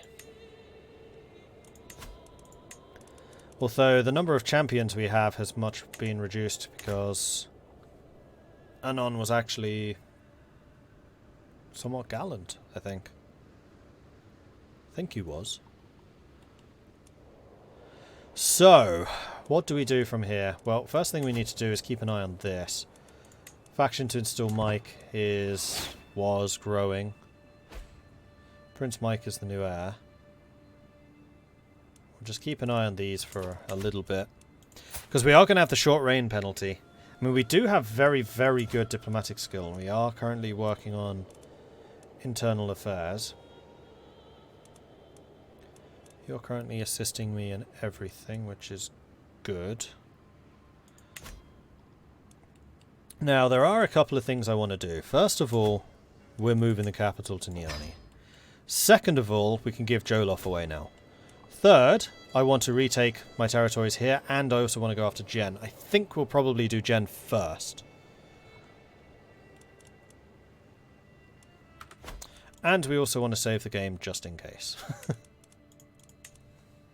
I wish CK3 would add the following Twitch mode. You connect your Twitch account in settings. The game then starts populating a name list from the chat as you have options limited to followers and subscribers, and then it adds another button for the new child window that randomly selects a name from that list. Yeah, that would be really nice. Did that kind of Twitch mode when I was playing Battletech with a chat command. It was pretty fun. Oh, Battletech can do that? Because I know Paradox are always asking us streamers, like, what would you like to see? And we're always saying we want better ways to name people after chat. Like, that's the most requested. And Groogy is probably getting well and truly fed up with me, because every time I see Groogy, I'm like, hey, can I please rename generals? When I've hired a general or an admiral, I want to rename them. Because usually when you're recruiting generals, you just spam a bunch of them out and then dismiss the ones who are bad. And the only time you can name a general is when you first recruit them. And it's always terrible. I can name a general and then decide to dismiss him. Name another general, decide to dismiss him. It's just like, no. Just let me rename the ones I want to keep. Please. All it needs is a little button.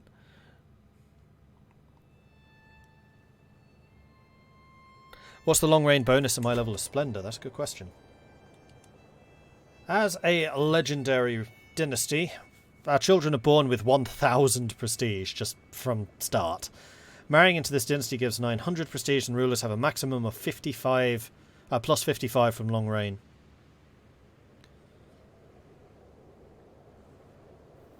I actually think that maybe it should...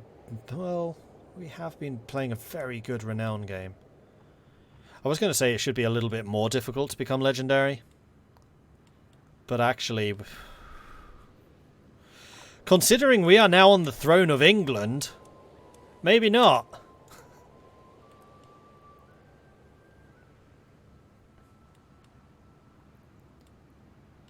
So, West Francia, Maudling. Aquitaine, aka England, Maudling. Frisia, Maudling. Denmark, not Maudling. Sweden, Maudling. Bjarmeland? You? Ah! You're also true. We might have a budding new Russia here. If you can take this from Denmark, that would be a really powerful Gardariki. And they are already a kingdom level, and I love their banner, it's amazing. Awesome. Yeah, and they'll be able to convert all of this northern area. Okay, that's really good. We finally have a worthy successor in Russia. At last. Andalusia, however, is losing ground rapidly, but Maudling. Marmonids are bouncing back. They are struggling somewhat, although they still have a much bigger army. I think Andalusia just needs to be a bit more aggressive in taking some of this stuff back again. Because they could probably manage it, especially if they get a tactical marriage with the 12,500 men of West Francia. Bloody hell, Aquitaine even gets 12,500. Frisia 7,000. Denmark's 156. Sweden's 2,000. Venice? 11,000. Marmonids? 2,300.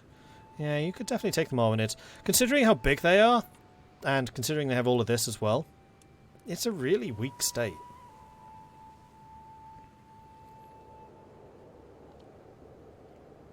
Basically, you can change the name list of mech commanders in Battletech while the game is running, so I made a chat command that modified that file by adding the name of anyone who used the command. Oh, interesting.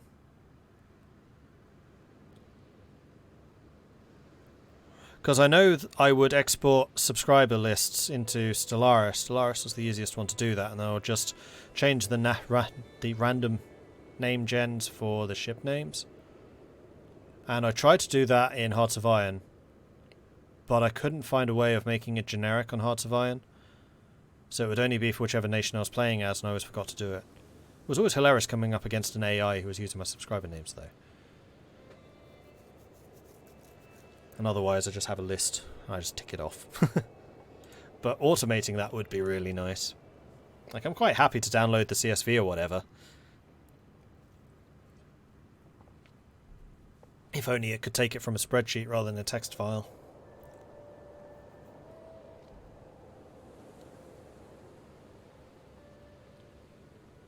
England's homes are not safe for them anymore. Yeah, Aquitaine still has Maudling on the throne. The Maudling Broom, Queen Gunhilda.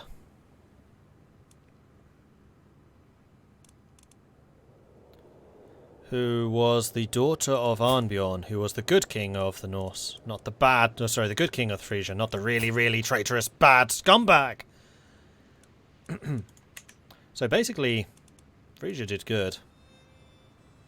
Frisia did very good.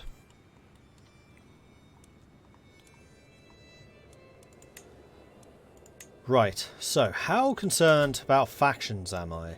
I think I'm going to give this another month or two. Because this one could still cause problems. Although they're not actually that unhappy with me.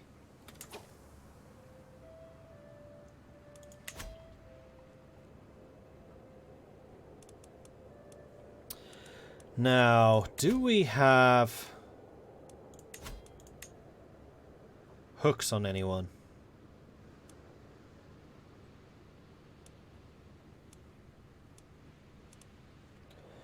Nobody really important. Ooh! We killed the scumbag! I really didn't like that Duke, and apparently Crazy Tom killed him. Interesting. He's definitely had a bit of a history.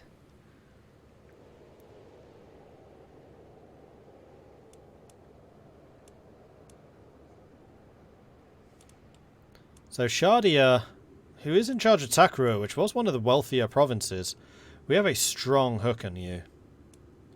And then Antoinette, who is not actually of this realm. So Shadia, could I get you to revoke your title to me? Yes, but it is considered an act of tyranny, and that is not one of the territories I really want to retake. What I kind of wish I could do is swap Bur for Jolof. Be like, hey, if you take Jolof, I'll give you Bur. Oh, sorry. If I give you Jolof, you know, the former capital, and I take Bur, then I wouldn't need to kill you. Unfortunately, as it stands, Princess Tarkus, I'm going to need you... Ah, oh, damn it, you've already got heirs. Unfortunately, this is going to be a whole bunch of kinslaying, because all of these provinces are going to be owned by kin. How many houses are there of the Maudling dynasty? 33. Just a few, here and there, scattered around.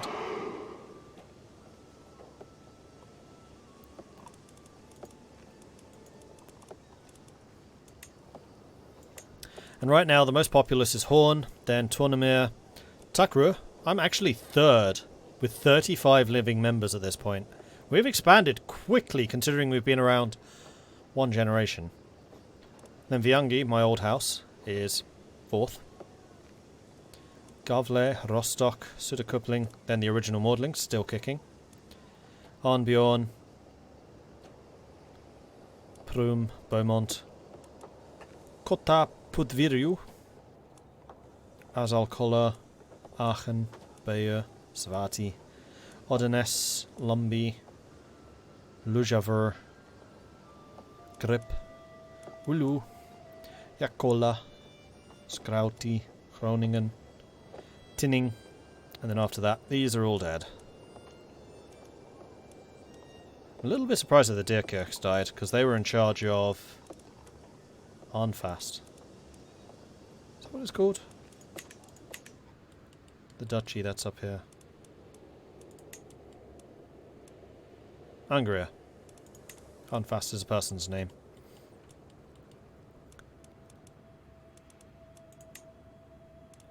The other question I have is who's the strongest?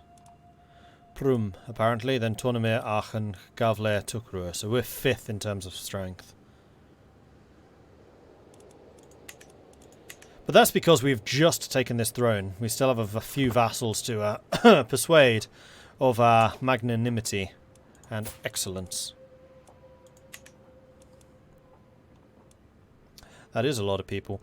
Okay, so the next question I have, because this is something I wanted to do sometime soon. So we're going to keep the tenets. We're going to change the religious attitude to fundamentalist, because we've got to. We can get rid of the head of faith, but I don't necessarily want to make this more expensive. I think we want to go to lay clergy. Because I have a feeling part of the problem is temple holdings are leased out to the holder's realm priest, who then serves as the theocratic vassal. Secular rulers directly control their own temple holdings and get all the associated benefits. So if we have lay clergy and the temporal revocable clerical appointment, I think we're going to have a much more easily controlled clergy. Divorce is always allowed. These are all fine.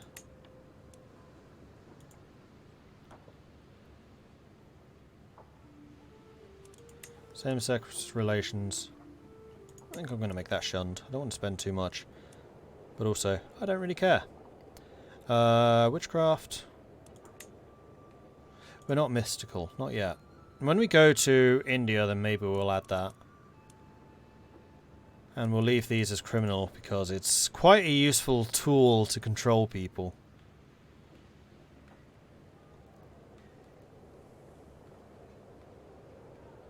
And I'm just keeping same-sex relations as shunned rather than accepted, simply because I want them to actually have children. Heirs and spares are useful. So I think that this is how I want things to look.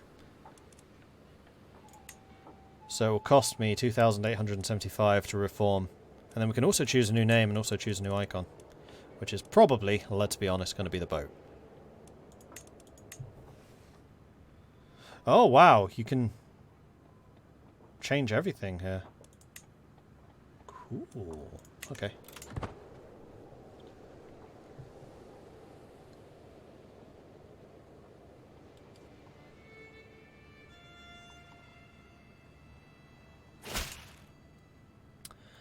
Invite you to your feast. Yes, Elson, I will accept your offer. A warm welcome. Every guest is gathered in the Great Hall, and our gracious host, Princess Helson, has welcomed us to the feast. I'm looking forward to this. Spy Master is uncovering secrets. I need to change that. We could all tell Gudmundur had had too much to drink, even though he insisted on showing us how sober he was. Simply rising from his seat proved too much for him, and now I'm covered in sickening vomit. You ought to be ashamed of yourself. Sadistic, arrogant, and shy. Interesting combo. Being arrogant and shy. I guess that would just kind of make you a bit reclusive. You definitely have a superiority complex. You just wouldn't be willing to tell people just how superior you are. You just would know it. Has every one of my mods been a princess? Possibly? Not on purpose. I mean, I'm just taking it from subscribers.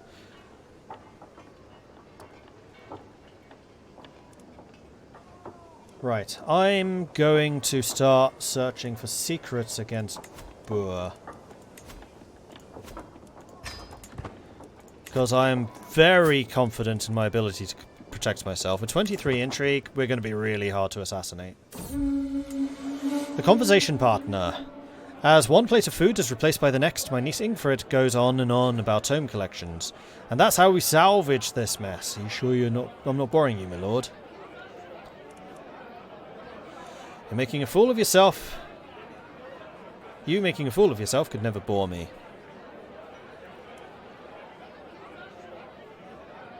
Helson's daughter. I lose a bucket load of stress because I'm sadistic. However, right now, I don't need that stress, but this is a really good option to get rid of stress in the future. Noted. I'm shy. See, this should be a shy thing. This should be compassionate. Why is it not compassionate to get them to talk about themselves? I don't get that. I don't get that at all. However, the interesting conversation is more abilities, so please, do go on. A scheme at court. My spy master has come to me with grave news. While we do not yet know who, somebody is plotting to kill me. In that case, let's put you on disrupting schemes, shall we? What was I just saying about being pretty confident in my ability to protect myself? Maybe not. What a feast! I shall remember the days spent in Princess Helsing's halls for a long time to come. Now it is time to wash off the traces of merriment and wine, and once more resume my duties as the Lord of the Realm. However, I do gain a tiny bit of stress because I was shy.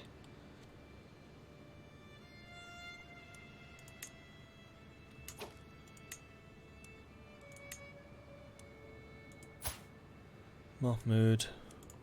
Oh, right, I can't actually convert hooks into money now. Such a nice ability to have, though.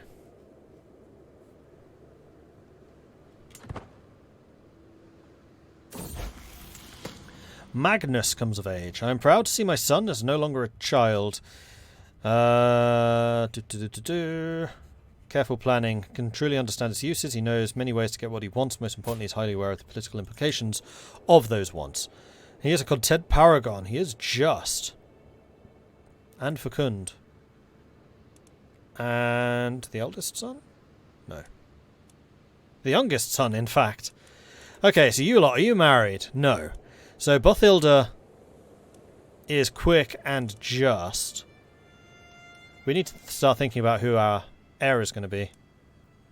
So unfortunately Trigorev has already died, and he was a genius, which is a blow.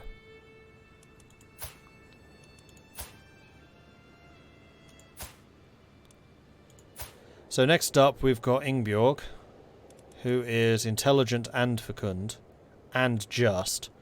Leaning towards her. Ileana is a genius. Okay, we have a new winner. And then Magnus has none of them. So really this is a decision. Do we want somebody who is quick and fecund, or a genius? Now one of the benefits having the quick and fecund is she is just, and just is really strong in our society. Because remember, we are legalist. So not only do we get the vassal opinion buff for just being just, we also get one because it's a virtue. And it's a big buff.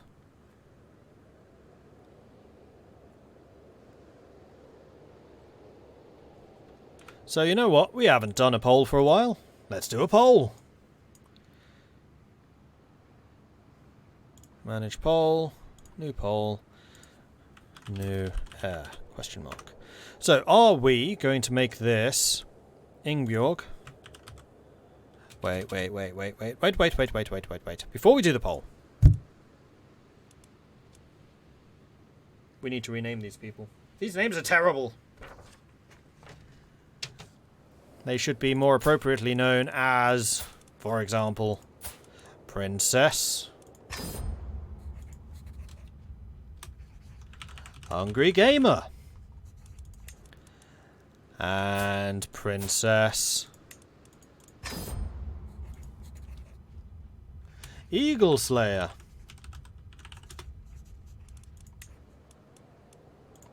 And we have so many princesses. Princess Wrecky Dog. And Prince... I love this mod. I love the ability to rename people after the fact.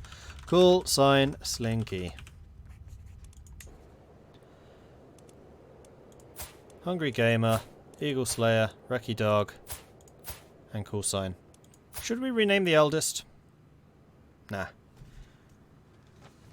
He's already dead. Cool. See you, Marshall.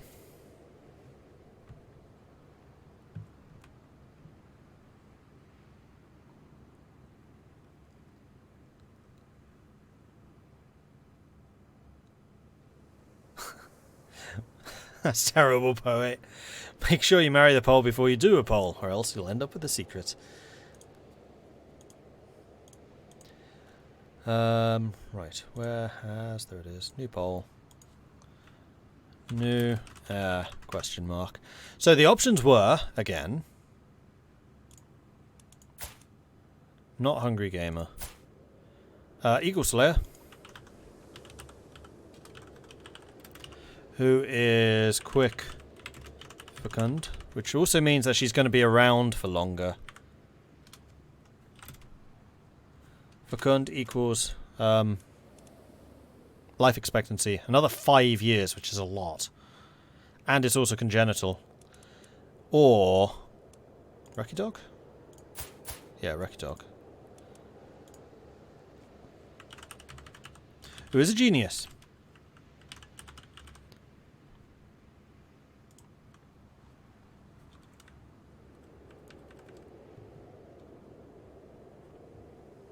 In fact, I'm just going to have to do this with abbreviations. So she is quick, fecund, and just. And then Wrecky Dog, who is just a genius, but still a genius. Calm, content, temperate. I mean, both of them have really decent traits. Eagle Slayer is cynical, yeah. Cynical and diligent and just. Oh man, this next generation is going to be amazing. So, Eagle Slayer versus Wrecky Dog. I don't think any of the others are really in the running. Hungry Gamer is quick and just, but the others are just so much better. And then Call Sign Slinky is fecund and just. But he's not quick, unlike Eagle Slayer. So those are your options, and vote. Get your votes in. Vote, vote, vote. Which one should we go for? Vote, vote, vote, vote, vote, vote. I'm going to pour myself some tea while you are voting. Votes at the top chat. And if you're a mobile, it's somewhere. CJ Ripper Ryu Hayabusa, thank you very much for the follows. Welcome to the channel. Good to have you joining us. Go. Does a twin add a bonus in your culture? No.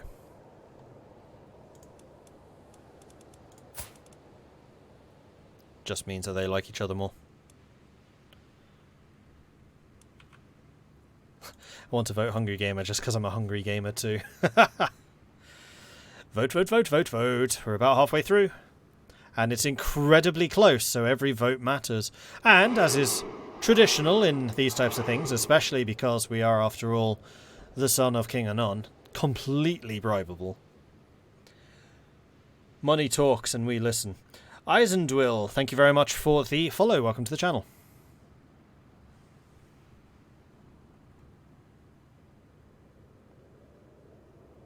Sorry, you're right. Eagle Slayer is intelligent, not quick. So it should be IFJ. Intelligent, fecund, just.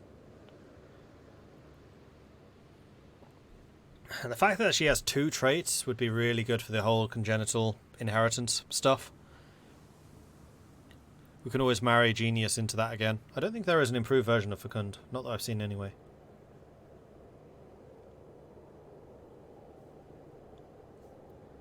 So vote, vote, vote. Get your votes in.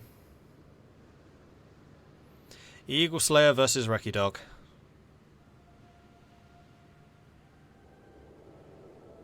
This is so close. A little bit of a swing there towards the end, but still, this is 48 to 52. Such a terrible set of numbers. So Wrecky Dog did get 48% of the vote, which does mean that Eagle Slayer managed to win with 52. So Eagle Slayer has come in first. And yes, Llama spent 37,000 channel points. That's a few. So thank you very much for that, Llama, but we are going with Eagle Slayer. So we're going to go to the session laws, we're going to go to the election, and we're going to choose our person, and it's going to be Eagle Slayer. Who right now is in second place. That's because Shadia has a lot of power, but he can be... Oh no, it's not Shadia. Yes, it is. But we can force her with our hook if we have to. But you really don't like us. That's because you want to see it on the council. Are you good at anything? Yeah, you're a steward. So's he, admittedly. But she's better.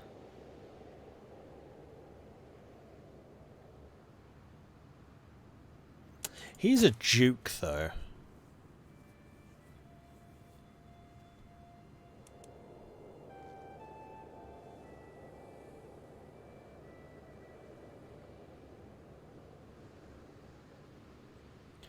So I think what I'm going to do is I'm going to move him to the marshal position, because I just don't think I need as good a marshal right now.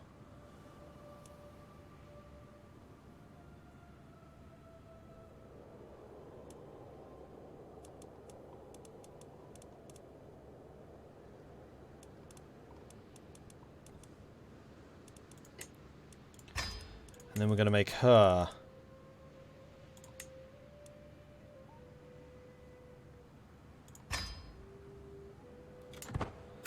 steward. A secret exposed! A shameful truth has reached the light of day. My cousin, Count Einar, and has had an extramarital affair with Margarita, the lover of my cousin, Count Einar. How could he defile the sanctity of his marriage? I don't know, but he should definitely go to jail.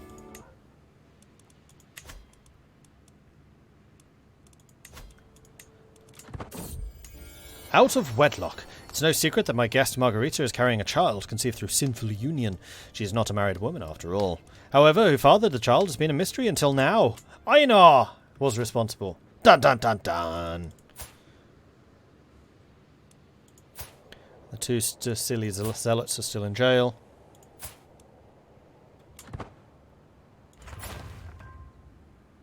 Margarita, the completely random, but rather good at basically everything. She's quick. Interesting. Well, they can stay there until they earn enough money to, you know, get out. Margarita's never going to earn that, though, so I think I'm just going to negotiate your release.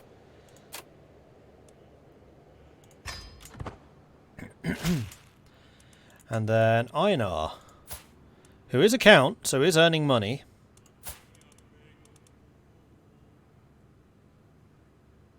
What do you own? Kaor. Interesting. Okay, this is actually an opportunity. Because I can take the county of Kaor now. It's one of the wealthier ones, as we know. We've invested in it. Which would A, help us now. And then B, what we can do is we can remove one of the territories here from, like, one of the family members. And then stick them in Kaor instead. Or give Kaor to one of the children of our dynasty, of his children. Or we just make him pay a ransom, because Kaor's not actually in a... Now it's not in an important area. How likely are we to finish these? Not very. We need another 4 high medievals before we can get late medieval and then get primogeniture. How's the Norse culture looking? Yeah, Frisia is still primarily Norse, as is Sweden. There's a little bit, I think, more Norse growing up here. I don't know if Biarmia is Norse. Yeah, they are. So they're going to be converting Russia as well. Fantastic.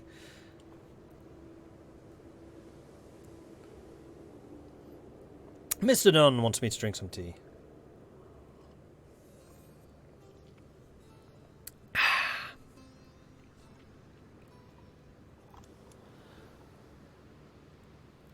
Alright, so we've been thinking of attacking Zhen, and I don't think that Zhen's going to be able to fight us. They do have 1, 2, 3, 4, 5 provinces I want. We still own Jolof, which we can give away to somebody, and then that's going to be all of our territories that we can hold at that point. We are still going to want to grab some of these, but we don't necessarily need to do that now. Which also means that we don't necessarily need to go after our immediate family members, which is going to be good, because they are siblings, so they have very high relations with us, which means that they're going to be paying their taxes, and will be supporters of the realm, kind of regardless of what happens. So if we attack you, you do have one ally who is quite strong. I'm doing this for the Duchy of Zhen. It'll cost us some piety to do this, but they will give us a lot of territory. Some of them might give their land up for free. You're not wrong, actually. We can certainly ask.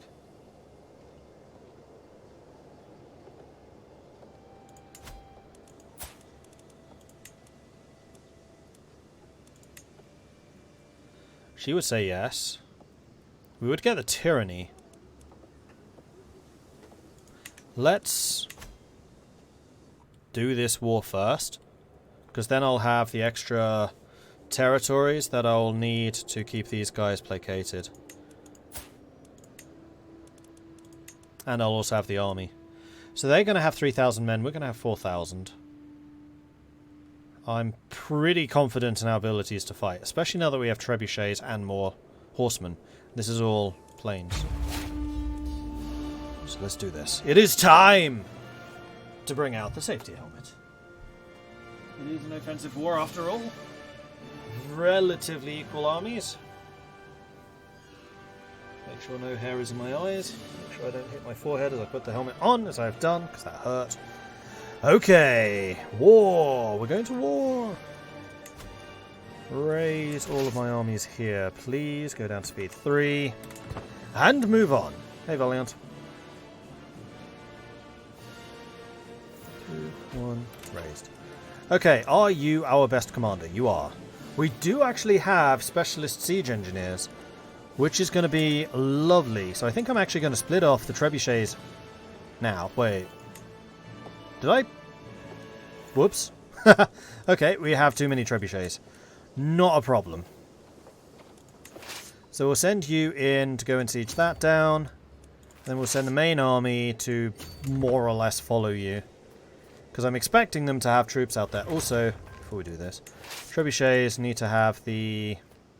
Oh, you're a logistician as well? That's an amazing combination. Because logistician means that their supplies last longer. And siege engineer obviously means that the supplies, that the sieges go faster. So they're going to be able to stay in enemy territory sieging stuff for just longer. And get the sieges done faster. Brilliant. Okay.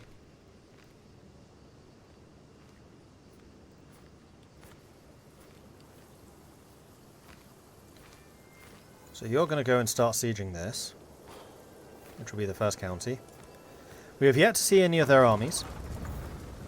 They may well appear, they may not. We don't need to cross the Niger at all. In fact, this is going to be our first province is on the Niger, so this is where we were aiming to settle in the first place. Cool. Are you fighting somebody else? Oh, you are. Okay. You're in trouble. Defending against the claim on the Emirate of Korkor, which is... It is against you.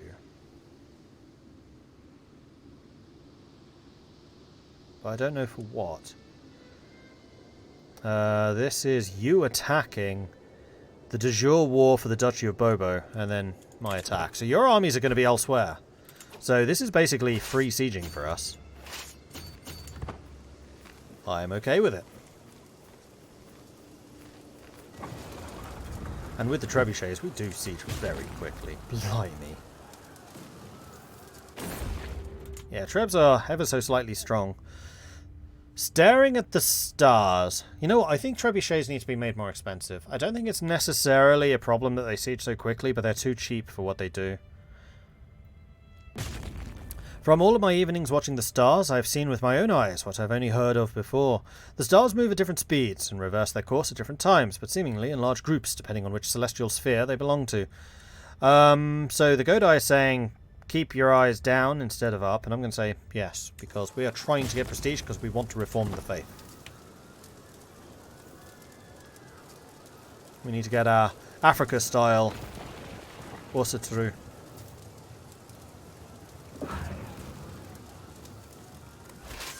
That's another one done. You head on over there. You stay here so we don't get a river crossing if we reinforce you.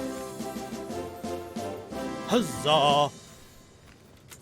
Ithilrin coming in with a 23-month resubscription. Thank you so much for that, Ithilrin. Really do appreciate the ongoing support. Just one more month. 1 month away from the 2 years.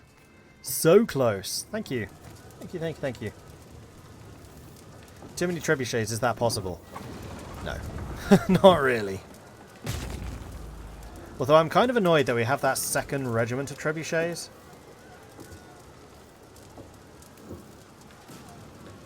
Wait, we have a second regiment of light footmen as well. How did that happen?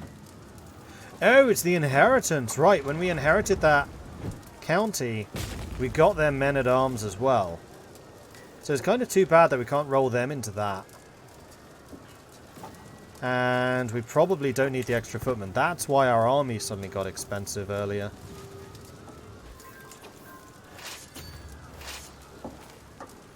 That would explain it. Actually, go there first. We actually built a castle up here. Another learning perk done. So now we can get the Zealous Prosthelicizer, which will allow us to convert more quickly.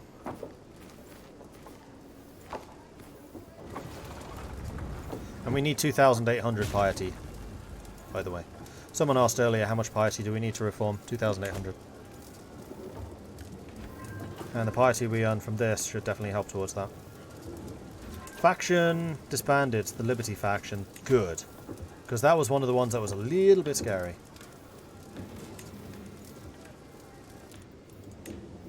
And the install Count Mike on the throne is still a little bit concerning, but I don't think it's going to be a problem, considering how we're just smashing our way through this.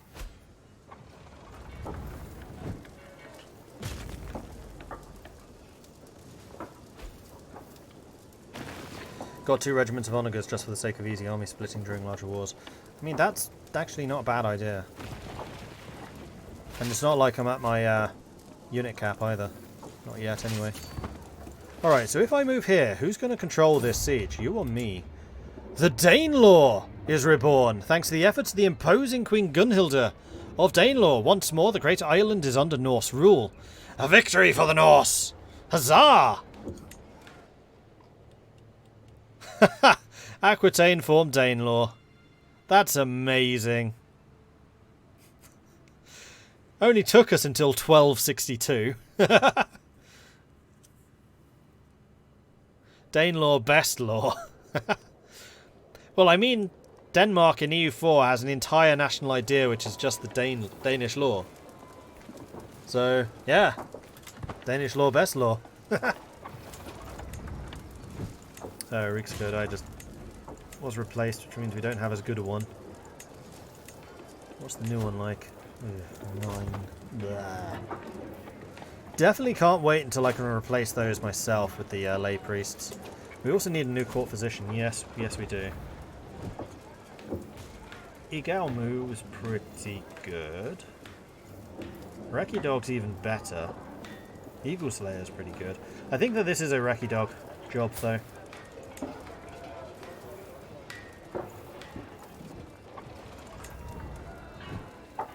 Who's the heir? It's not Recce Dog, it's the other one.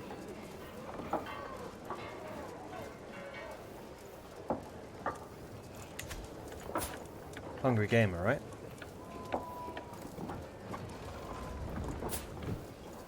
Yeah, it's Hungry Gamer. Although she's not currently being elected. How's your health? Fine. Whoa! Okay, we are going to live a long time.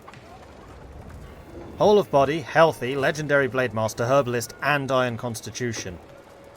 Yeah, we're going to live a really long time. I would not be surprised if we make it to 80.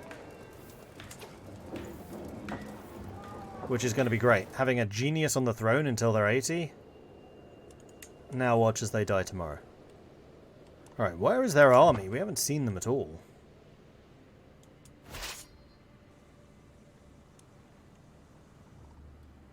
Oh, they're over here as well. Oh, they took Gao. Which is a ducal holding. There are 5 provinces here. And it's the Duchy of Cacaw. Cacaw! But the Duchy of Cacaw is only, what, 3... Nope, it's 2 provinces. 3.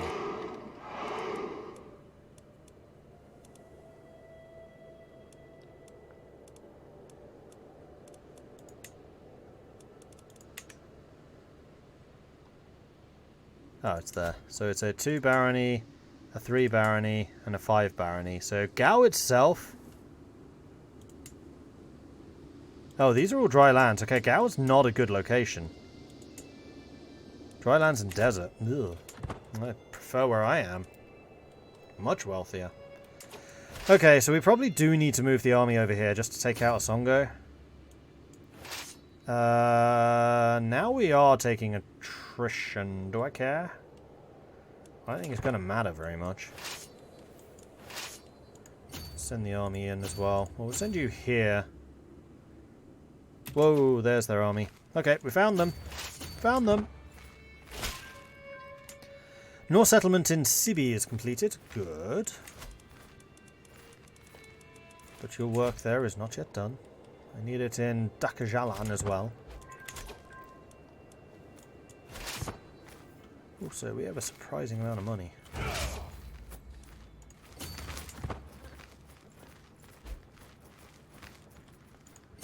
Their army's trying to get away from me. Come back! Not done killing you yet.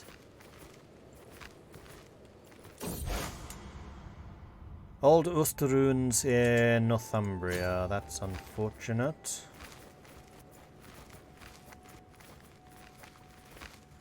Deadly encounter. I'm not sure I agree with that.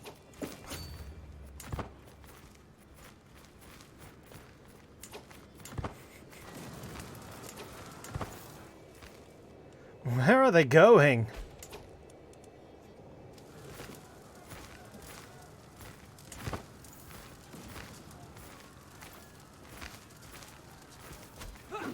Alright, so we caught you. Can we kill them before they arrive? Why do I not have a commander? We have two separate armies here. Both of them had commanders. What the hell?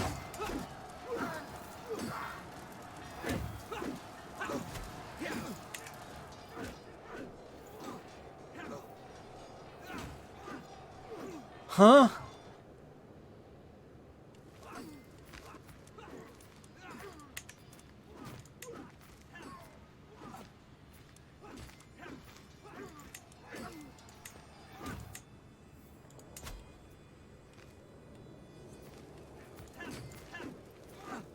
Well, that's BS.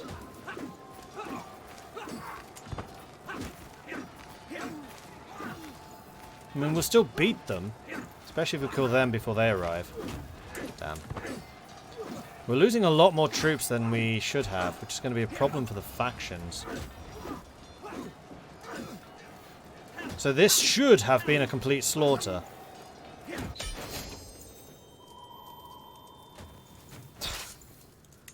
Great, okay.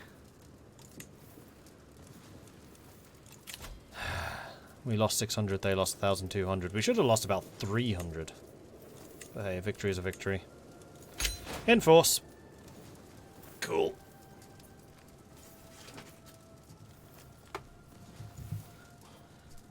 So let's send our armies home so that they can start Oh, it's being raided. That's fine. Go home. It's these guys. Are you going to continue raiding me? I am known for my dedication to the faith, and we also just became illustrious. We are a paragon of virtue and illustrious. Cool. Yeah, they're leaving.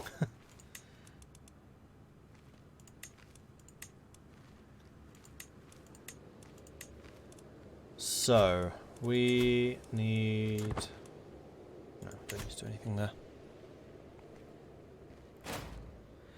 Is this the same campaign that started on Gotland? Yep.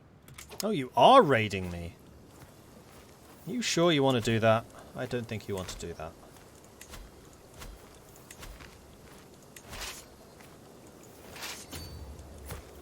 Let's make him pay. You don't just get to raid me and think you can get away with it. Shadi has been wounded and her flesh has contracted foulness and swelling. If the right kind of a treatment is administered and air is merciful, she should make it. Ooh, she's got an infected wound though. That's gonna smart.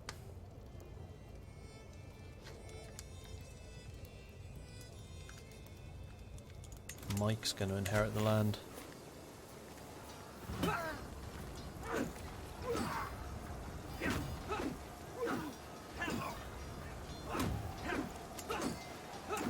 Go on, get out of here. And Princess Republic killed somebody. Victory! See, 800 for 46. That's the kind of outcome I was expecting. Come on, off you go. Get out of here. Go on, get. Why can't I dispatch?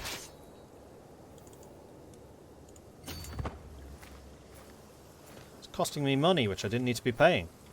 There we go. And we can also get rid of that. So, we are now at 5 of my 8 provinces, because apparently some of these are still being owned by other people. Dodugu is owned by the person who runs both of those, and Kermia is run by that. So Kermia I don't care so much about. Gen, we took. It's a great mosque. Can't build that, because we're not Islamic. We can, however, get a duchy building here, and we will. However, we need to get rid of these guys. But I think what I'm going to do is we're going to wait until we can reform the faith, and then I'll kick them out. Because at that point we will be fundamentalist, and being of a different faith is now criminal.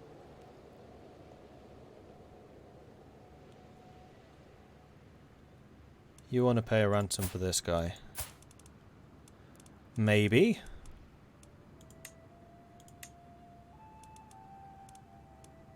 Oh, no, for her.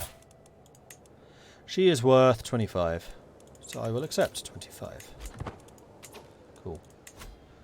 Okay, who else do we have in jail? Agda. Will not accept. Agda good at fighting? Agda not good at fighting. Halima. Not good at fighting. Children, children. She's passable? I guess. She is an aspiring blade master. I'll allow it. No, we're not going to convert people now. And the reason we're not going to convert people now is because I want to release them and then convert them into the new faith. Ransoms, however, I will always accept.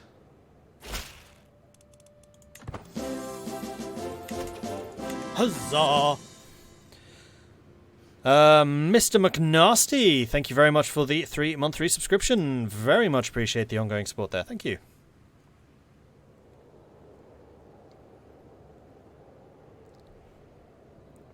Can we all agree all Norse need to be either massively nerfed or somehow reworked to save this game from internal border gore? Well, the border gore does quite significantly reduce when you get to, like, the feudal era, except for the fact that I kept the Norse alive.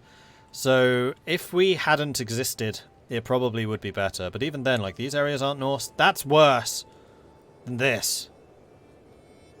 Just don't look at Denmark.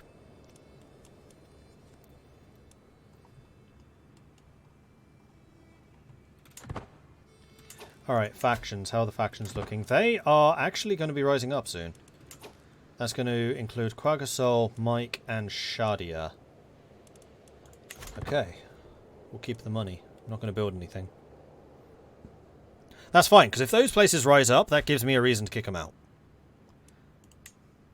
And believe me, we will kick them out. We also regained 37 ducats of loot. Awesome.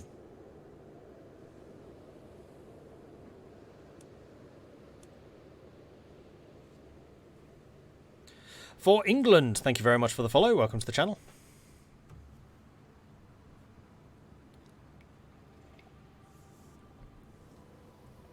Will this change the religion of all true territories in the world? Nope, just ours. Now, if there are heresies in the future, it can arise as a heresy in one of those realms.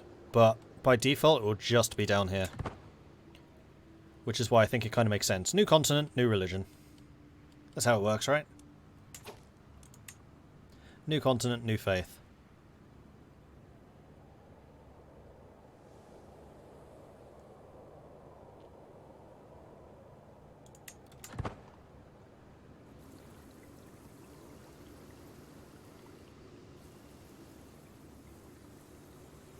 And we're going to be considered only astray by the older Sutru.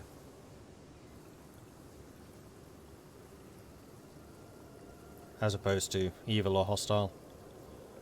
But we're going to be fundamentalists, so people of other faiths in our realm not going to like us much. Prince Mike has helped me see Splendor, so Kjartan has gained some opinion. Only a little bit, though. Only a little bit. Who's the dynasty head? Gunhilda. Denmark? Oh, Denlaw. Yeah, fine. I saw the Dan, I was like, Denmark? Really? Oh, Danelaw. Fine. I'll allow it. Do I think I'll try to install a new head of faith like when I'm in India or Burma? I don't know. I mean, I'm still umming and ahhing about actually having a head of faith for this. I mean, it does have the nice benefit where you can beg them for money. But the head of faith also seems to have an annoying ability to reduce the fervour of your entire faith. Shadia just died. She was the one I had a hook on as well. That's a bit annoying. Kjartan would be next. Ruler of Konko. And Kjartan is a very good steward. Or we could... Oh no, you're already in. Actually, we could reassign you and then bring in somebody who's actually much more competent at fighting than you are. So you know what? We're going to reassign the Duke back to the stewarding role. And now we're about to fight people. We're going to bring Siafatau back into her position as Marshal. Which I think is what she had before. When can we replace you? 1272. Eagle Slayer is my new heir. Right, yes, unmarried. Need to fix that. All of them are unmarried. So this is definitely matrilineal. And for you, we are simply looking for summer skills. Age difference. Marrying a man, so it can be 15. Dull. It's looking quite good. Diligent, gregarious, cynical. Reasonable combination of abilities. There is nobody that's particularly exceptional. Gerolfir here is a giant, but I think we're going to go for you. Just because you're an excellent all-rounder.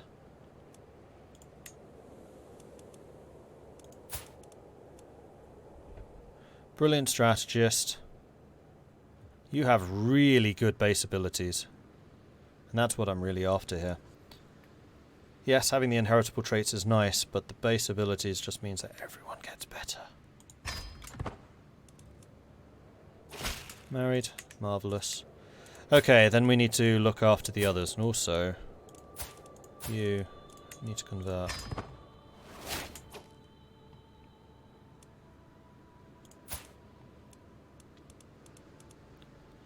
Okay, Hungry Gamer needs to marry.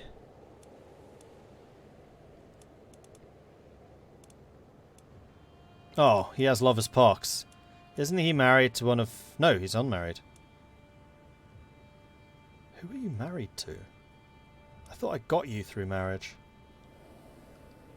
I could be wrong. Okay, so who's... What do we need here? You are very learned.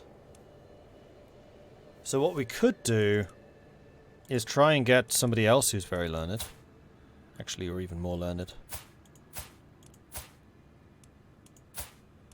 Let's sort your husband out first, and we're just going to double down on the learning. Ambitious, wrathful, compassionate, temperate, just, fickle. Just in our realm will actually be even better.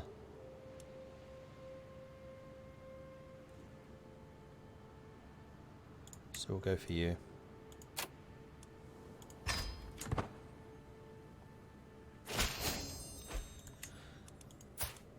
Alright, the eldest.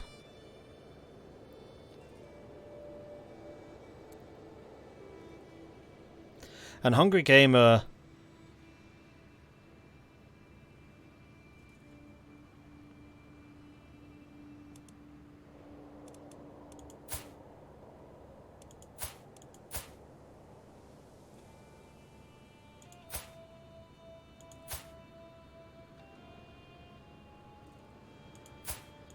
Right.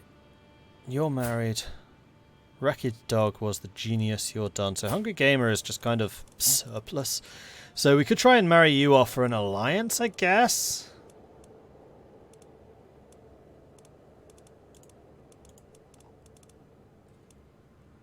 Sealer is hail. Duchy of Oyo might be even better. Where's Oyo? I know it's in Africa. You're down there. You're not in my path of conquest. Yeah, you would be perfect, actually.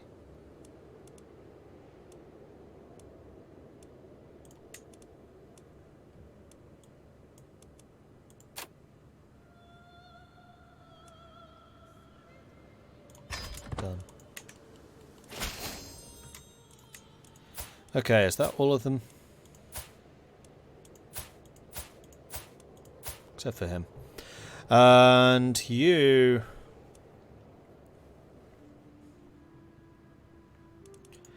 are an elusive shadow. I might actually try to marry somebody for prowess.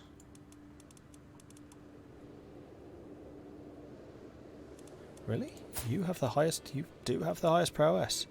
Lazy, patient, chaste. But an amazing fighter.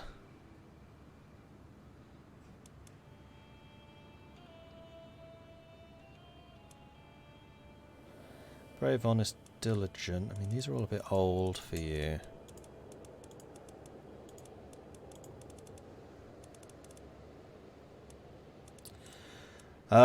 Robust and giant. What a combo. Princess Miasso of Gen. Which could actually get me an alliance with Gen after having just beaten them up. I will accept this. Fecund, robust, giant is possible. And he's looking a bit beaten up. Let's do it. Okay.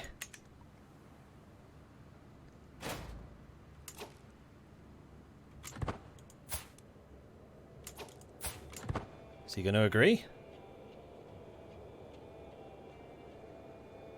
Many days are passing. He's seriously considering it. Or else he just died. I think he just died. Yes, he did. Okay, so the offer never got through, because the guy died before he could. So let's go back to you. Back to you. Now, prowess. You. And you're actually like us more. And this is actually going to give us a bunch of prestige, which is interesting. There we go. So we are now allied to our former rival. And we now need a new court physician.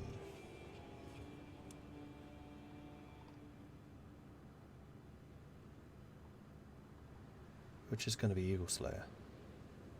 Although she's my current heir. Does that matter? No.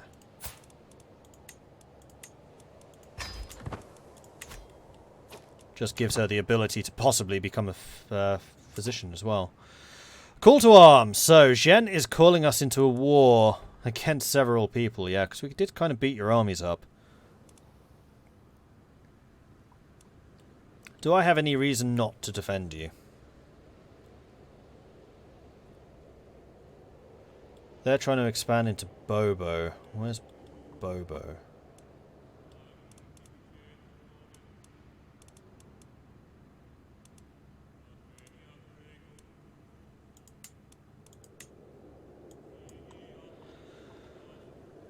Oh, I see. It's the bit south. Yeah, I have no problem with you going for that. That's fine.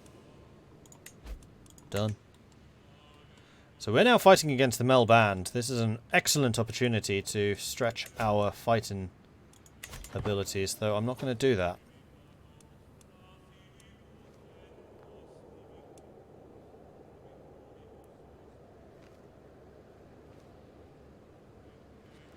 That one or a defender. I'll accept these wars, but I am aware that there is a faction about to rise up. This is another defensive war. We have money for mercenaries if we need them. So I'm kind of happy to just roam around beating armies up. But I don't really want to be losing many troops. Oops, I'm trying to put you where the castle is. There we are. Raise all. Commander, that guy.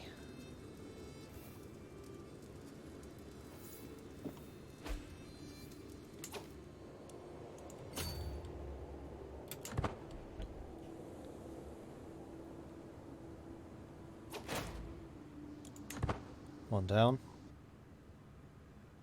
Wow, Jen just lost basically all of their land. They're about to lose another war. You know what? Let's go home. I think it's too late. Next up, religious icon. This will make it way easier to convert stuff. Eschermond is the new dynasty head.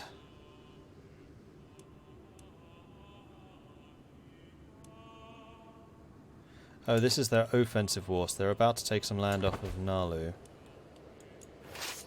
No, they're about to lose that war. Okay, so the last one is...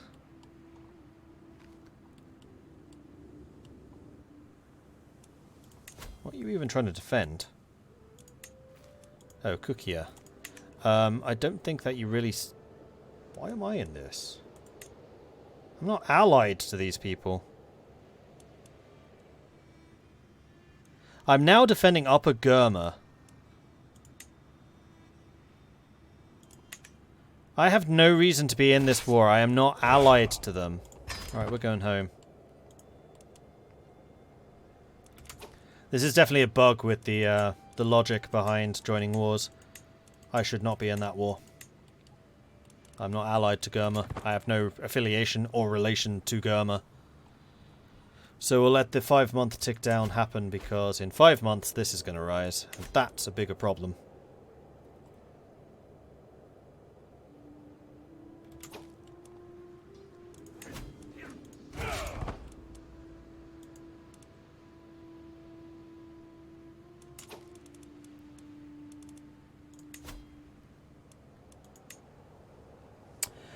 More and more people are joining it. Republic, Dyer, BC, Tanuka, Yunsman, Kiatan. Dyer I'd kind of like to keep on my side if I can. Bribe you for 120. Is that worth? Not for that much, no. They theoretically have a bigger army than we do, but we'll be on the defensive.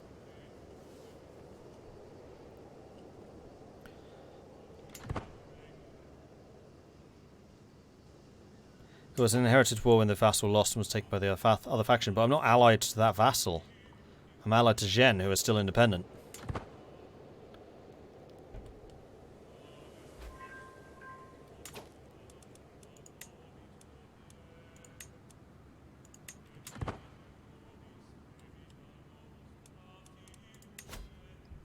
Two months.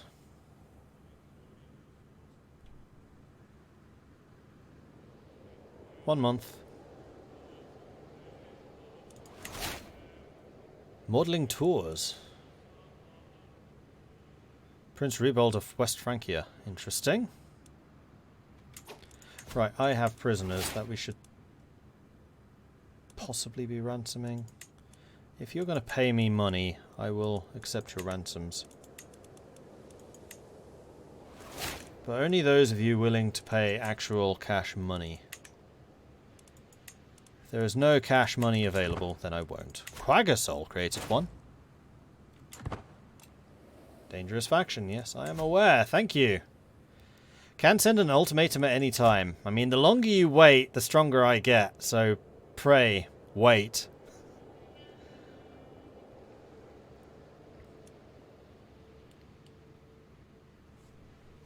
Maybe we can raise the army already, waiting their demands.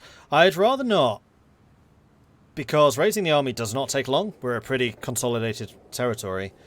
And I can then have them raise anywhere. So I don't necessarily need them here in Niani. Although I have a feeling this is actually going to be where a lot of the fighting is going to take place. The other thing I will actually do is...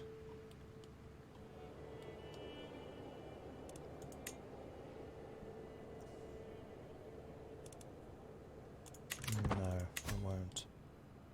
Not yet. I'm at the point where I have like 10 peasant factions against me, but none of them amount to anything. Yeah, the peasants really could do with a rework. They're just such a non-factor. Like peasant uprisings, I've never seen them even succeed, even against the AI.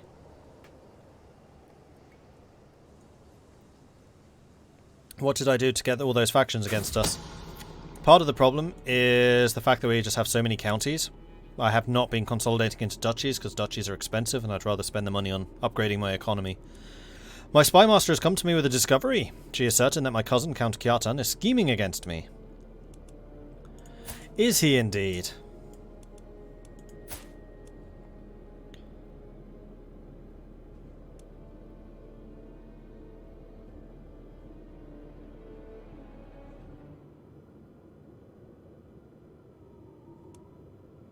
Gotland is a maudlin Conco.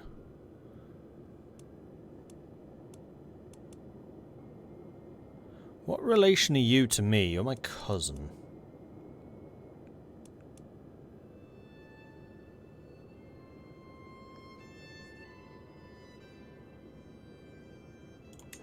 Throw him in jail. He's one of the conspirators. That reduces the strength of their faction. See? And he can rot in jail. In fact, he could even take his territories. He's a criminal. I have been studying the ancient religious texts and the writings of scholars, and they all seem to agree that the world will end 6,000 years after its creation. By my calculations, we are less than a century away. However, my Rikskodai Berta argues to keep it to myself. Leave it to the elders and avoid panic. What if your calculations are wrong? A reasonable point. Give me that lovely, lovely, lovely, lovely, lovely, lovely, lovely, lovely, lovely, lovely, lovely, lovely ability to create a new faith. Except before I do that, I kind of want to be a prophet, so I can, you know, do more. See, mystery.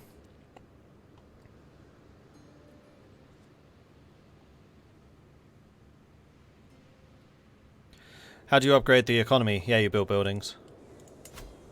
For example, guild halls. Or if you're in your own territory, this stuff. Crop fields, hunters' lodges, anything which adds taxes increases your economy.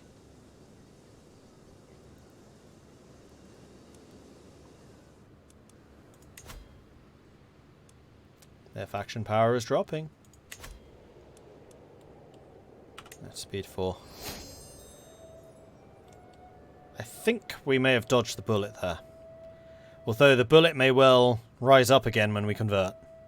Because I have a feeling that may cause issues once more.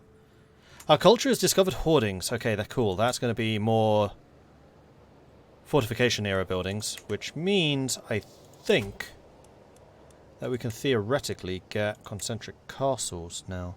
Yeah, we can. Oh no, that's battlements. Oh. All of these are available with battlements?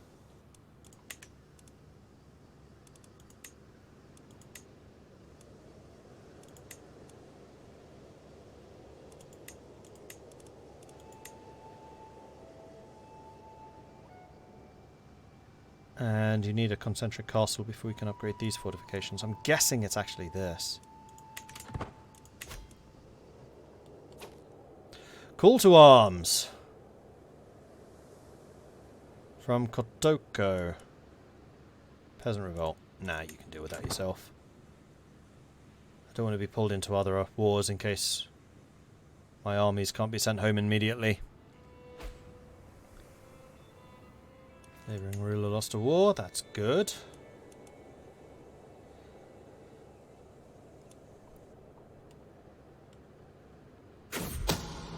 Scheme at court. My spy master came to me with a discovery. She is certain that my acquaintance Tori is scheming against me. Tori. Chuck him in jail.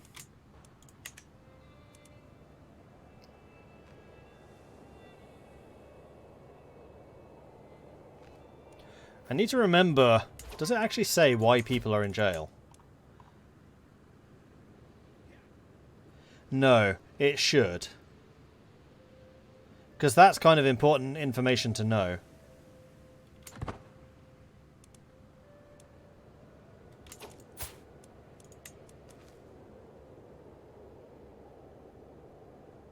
Oh, execution loses me. Stress.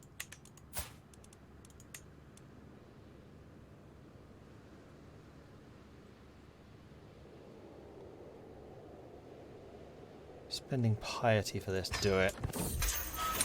Oh, the sweet kiss of the whip. It might look innocent, but it can separate flesh from bone just as well as any knife. A truth Tory is soon to appreciate. He will be sleeping on his stomach for quite some time. Ah, I could listen to the screams for hours. Oh, this increases their stress. 5% chance of him becoming a lunatic.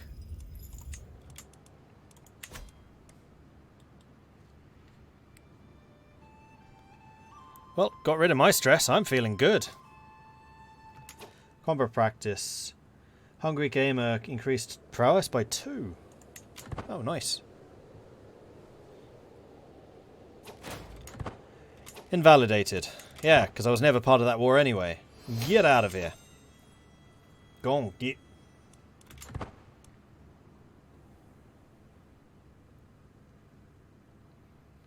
We're so close to getting profit. So close!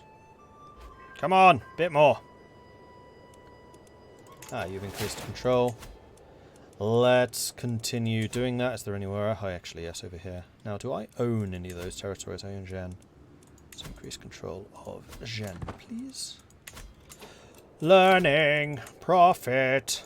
Boom. Okay, it is time to save the game. 94th Min wishes me to drink some tea. Well, alright then. I think I can manage this. It is within my remit to drink some tea.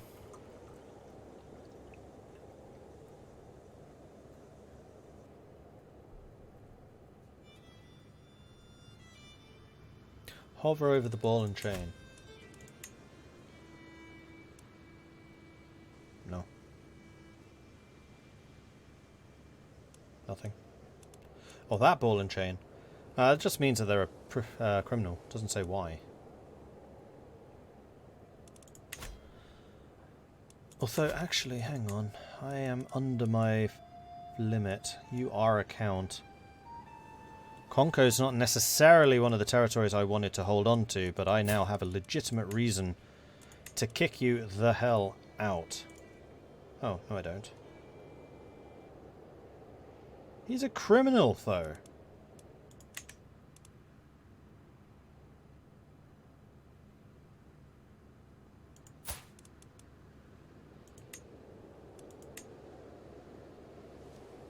Really? This will still cause tyranny? That's weird. Anyway, we are going to reform the faith. Let's do that now. So, view and gender equal fundamentalist. This does mean that counties of faiths more likely to join factions. Increased danger from heresies when at lower fervour. We can revoke landed titles from hostile and evil infidels without incurring tyranny. Adherents of other faiths will have an opinion penalty of 200% instead of 50%, which is what we're currently using. County conversion speed is increased by 20% though. Head of faith. Do we want a head of faith?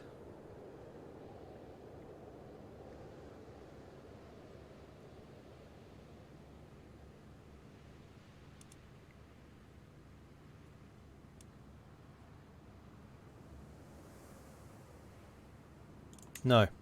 We're getting rid of the head of faith. They've been useless. Man, this is so much cheaper now. We could have afforded this ages ago if only we were a profit earlier. In which case, same-sex relations, whatever. Deviancy.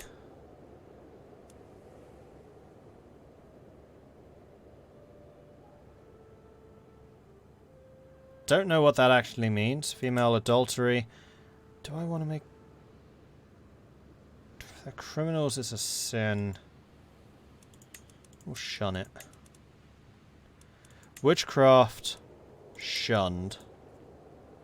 Kinslaying, we're going to keep close kin as criminal.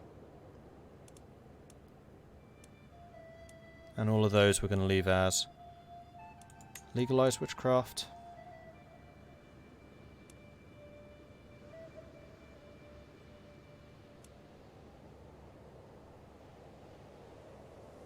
I mean, we are the African version.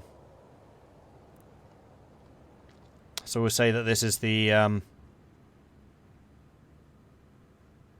the impact of being among voodoo.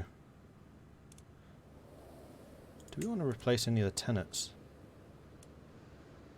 Ritual celebrations just isn't as useful anymore because feasting is so expensive. And none of our recent people have been gluttonous. I think unrelenting faith and legalism we're going to keep, but I'm going to say we can get rid of ritual celebrations if we want to. So what would we take instead?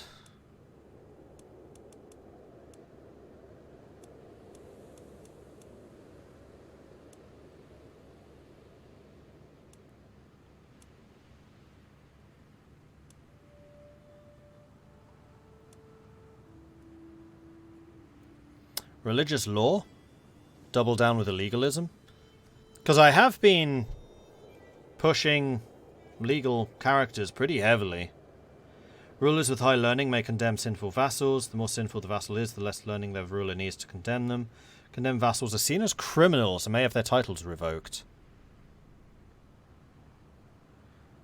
Okay, I'm tempted by that one. Taxing non-believers. We are now fundamentalist, although we're going to be converting everything. So, you know what? I like the idea of religious law. I think religious law has a real place in our society.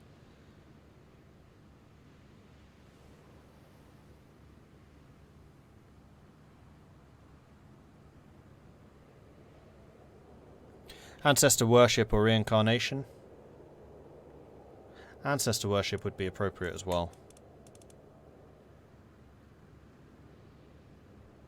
Prestige from level of splendor for newborns. We will get 2,000 prestige for new children. 2,000. And also a maximum long reign bonus of 50%, which would make it, what, 80 or 90?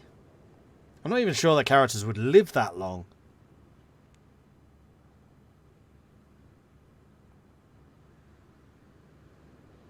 However, it would also have a bigger penalty for marrying into untitled characters, I think. Jackson wants me to drink some tea.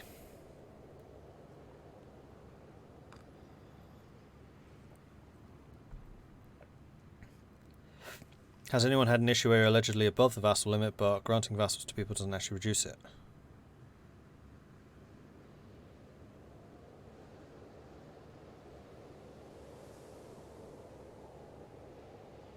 Yeah, that should reduce it. I was trying to pass what you were saying. I was like, reducing the vassal limit by creating vassals. No, you're giving the vassals away. Yeah, that should reduce it. You know what? I think that this is going to be another opportunity for a poll. So, ancestor worship, which will mean that our long reign opinion bonus is going to be huge. Our new children are going to get an absolutely ridiculous amount of prestige.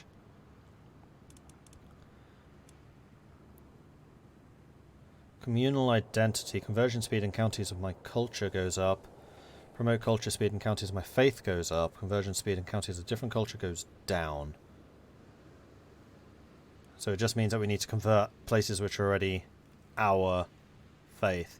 And we are spreading Norse very aggressively. So communal identity also makes sense. So I need to make a list of what these are going to be. New poll. New tenet. So we were going to say religious law, which is the one I like the most, because that's just doubling down on the legalism. We have been very legalist. Communal identity. Because we have been super about the Norse. Ancestor worship. Because we've been all about spreading that dynasty. And we have some true legends in our dynasty right now. Even people that weren't necessarily controlled by me. Like the righteous ruler of Frisia, following upon the traitorous infidel who briefly took the throne.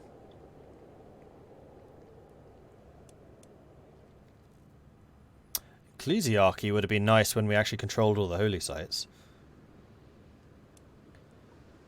Esotericism. Actually, esotericism might also be good. Children with learning education focus may become wise men. And that goes down with the fact that we are now witchcraft accepted.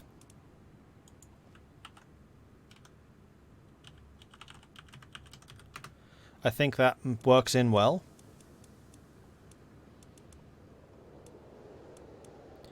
And then reincarnation. County conversion resistance plus 20%. Children have a chance of being considered to be the reincarnation of an ancestor, giving bonus to piety and opinion.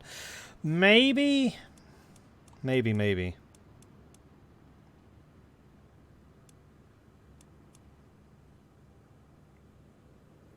I don't think we need warmonger, because we can just religious war everything.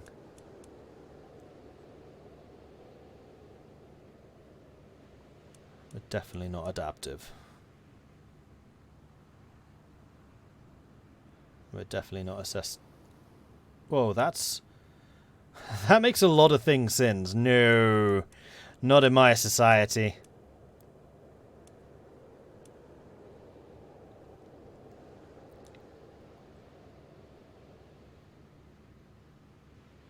No, we're not Gnostic either. Not really hedonistic.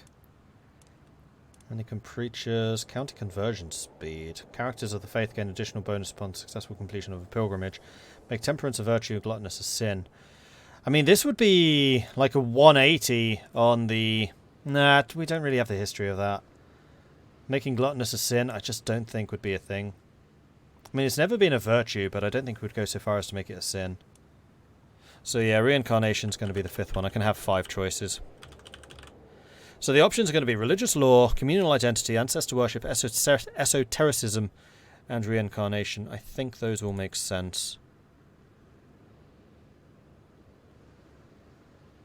Prestige is not that useful anymore. That's true. It's not. But ancestor worship still... Yes, ancestor worship allows you to put up runestones. And it also still gives the opinion for long reign. And our characters have tended to live a long time. We haven't really had any short reigns at all. I love the idea of runestones being put up in Africa and India. You're not wrong. Okay, so I think that those are going to be the 5 that we're going to put up. So this is a big vote. And in the best traditions of our faith and our characters, it is completely susceptible to bribery. So bribe away. Vote is up. Vote. Religious law, communal identity, ancestor worship, esotericism, or reincarnation. As a reminder, religious law means that sinners can be condemned and turned into criminals by rulers with high learning. Communal identity reinforces the impact of the Norse culture. So anywhere which is Norse will convert faster, and basically encourages us to actually convert everything into Norse.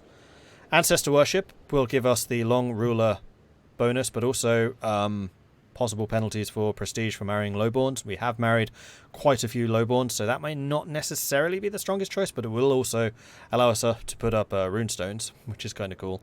Esotericism, because we are in Africa and mysticism is now being an accepted part of our culture. Witchcraft is being accepted, so esotericism might be good because of the wise men. And then reincarnation will allow us to see ourselves as former rulers. Although we're also Norse, and Norse are all about like fulfilling their own destiny as opposed to the destiny of somebody else. That's happened before. So that one I'm not entirely convinced by, but religious law, communal identity, ancestor worship, and esotericism I think are all very strong choices. Instead of the ritual feasting.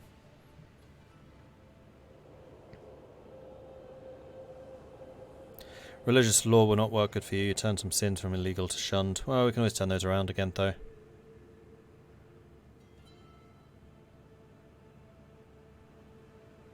Getting a lot of love for ancestor worship. And esotericism as well. Going for the real Africa aspect here. But then we already have the witchcraft for the Africa aspect, so... What can we say? We like runestones. That's entirely fair. Okay, ancestor worship it is. Ben contributed 1,050 bits. Thank you very much for that, Ben. Very much appreciate the input there. And then Soul Slurpee contributed 16,000 channel points as well. So thank you both for utilizing those. So reincarnation failed to get a single vote. Nobody went for reincarnation. Only 1% of you went for the communal identity. 7% for religious law. 38% went for esotericism, leaving 54% of you going for ancestor worship. So we have a very clear winner, which is ancestor worship. So that's what we're going to go for. Returning to our roots. This is us remembering how we once were when we were in Europe. This is our kind of going, oh yeah, Europe was a thing. Oh well, let's move on to India. Okay, cool. So now we need a name. So obviously our faith is going to be the boat. That's just our icon. What are we going to call this?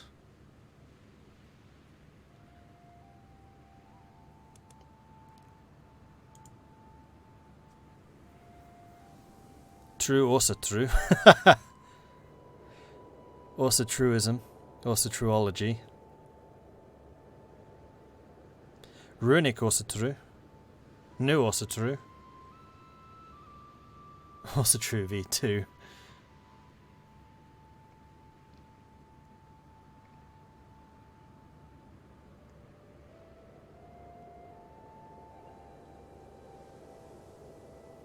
Also true. I quite like the true, also true. That one's good.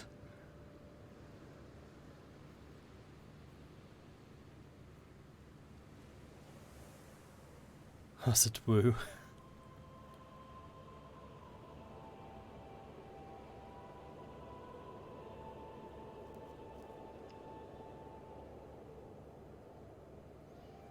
I wonder what also true actually means.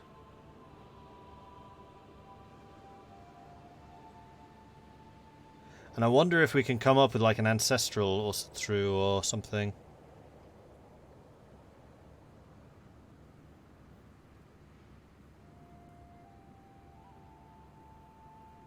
Yeah, I was thinking like runic also true or something.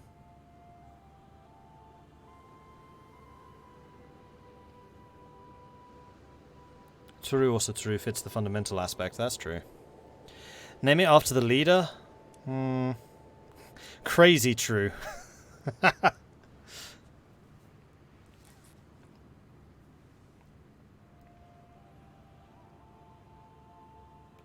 Also refers to the Aesir, right? Yeah, possibly. Os, Nordic god, true belief. Nordic belief.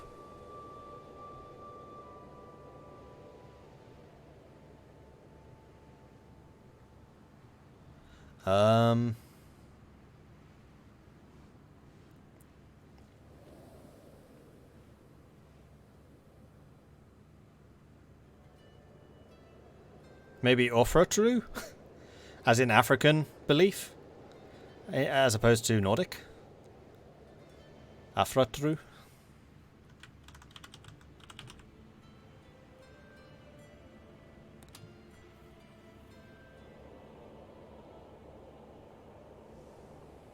Afratru.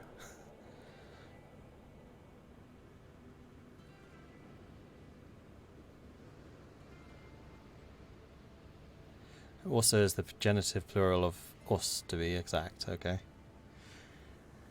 So I think that this is going to have to be another poll. And we're definitely getting a couple that I like. As soon as I remember how the hell to set up a poll. Where's that gone? There it is. So I think that through... Okay, I'm going to need to copy you guys because I don't know how to do the special symbols. So where was the true, also true? There it is. That's one of them.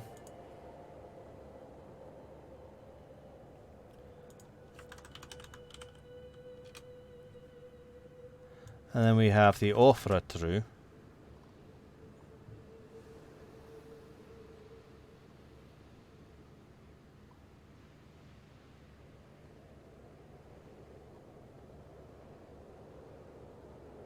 Why are we suddenly in Africa? Because it's on the way to India.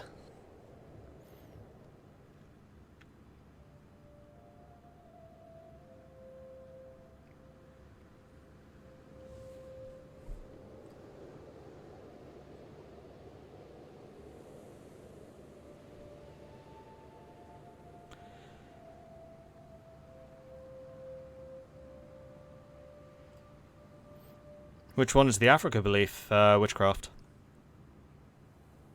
So it could be like mystical, also true.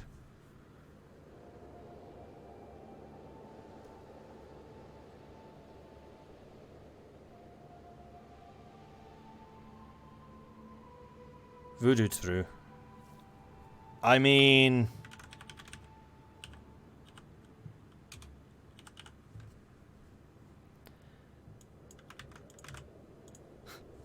yeah. Or voodoo. Voodoo. As opposed to voodoo true.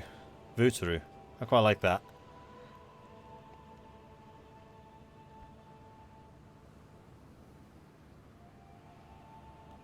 Which one means Africa belief? Is it the Ofra true? Yeah, probably.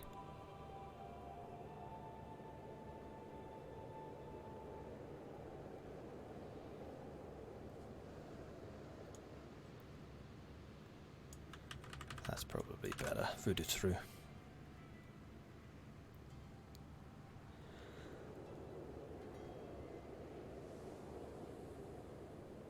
So we got true, also true. Nofraka true and voodoo true. So I think that these three are going to be the ones. Does this mean we'll have to make a new heresy when we're in India? Yeah, possibly. Although this is a pretty comprehensive change.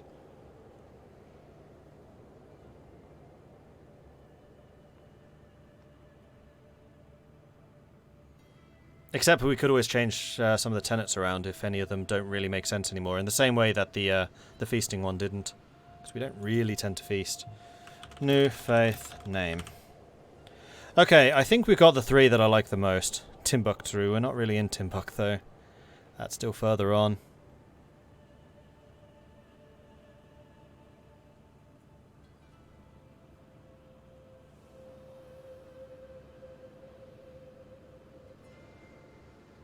Eurotru. Yoruba was the original African pantheon for the beginning civilizations. Interesting. No, I think I like these three. These are pretty representative. And I don't want to split the vote too much. So, vote, vote, vote. The vote is up. We've got true, also true, Africa true, Afra true, rather, and voodoo true. So, vote, vote, vote. Get your votes in. And then we need to work out how on earth to sort out the plurals and the adjectives for all of this, but we'll deal with that when we get to it.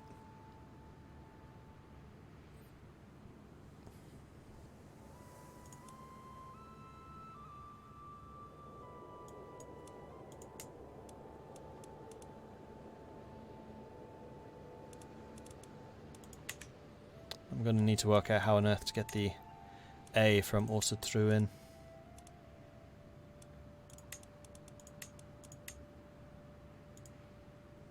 What are the other options?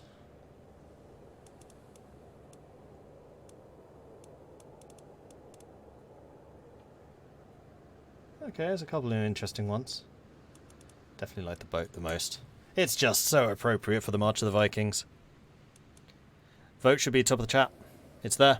It's running down. You got about a quarter of the time left.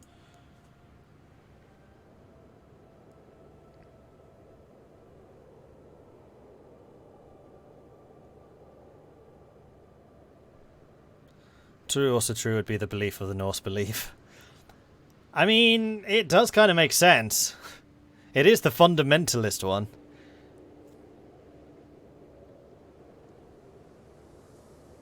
Oh wow, Voodoo True is making a massive comeback. Interesting.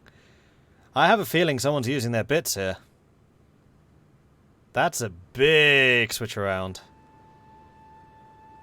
I was getting ready to put in true, also true, but... ooh, comeback! Okay, so Soul Slurpee put in 100 bits. That one guy, Sky, put in 20,000 channel points. Ofra True came in with just 9% of the vote. A very respectable attempt. However, with 40% of the vote, we have True, also true. But the winner is the Voodoo True. So Voodoo True wins. And I'm going to need to copy and paste that, because there is no way I can write that myself. Voodoo True it is. The adjective of Voodoo True. Alright, you guys are going to have to help me with this, because I have no idea. So what's a follower of the Voodoo True called? Or many followers. Finally let you use channel points on mobile votes. Yeah, like... a couple of weeks ago, I think.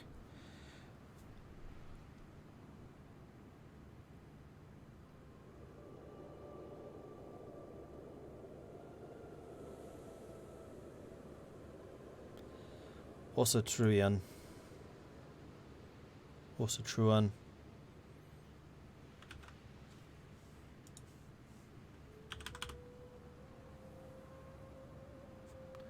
I think it needs the I think it's just also Truan.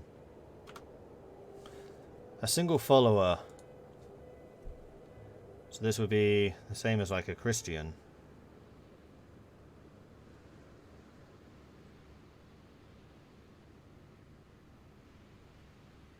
It's probably the same. Voodoo Truan.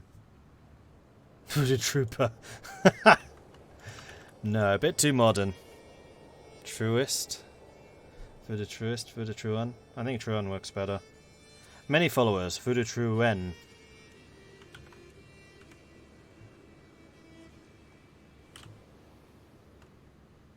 Description. Norse belief with magic.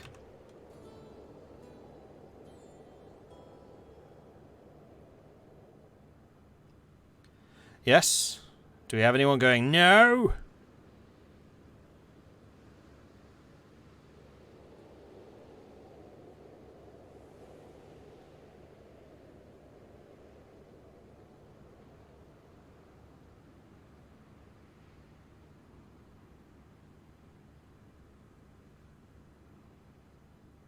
Get flowery the description. I'm lazy.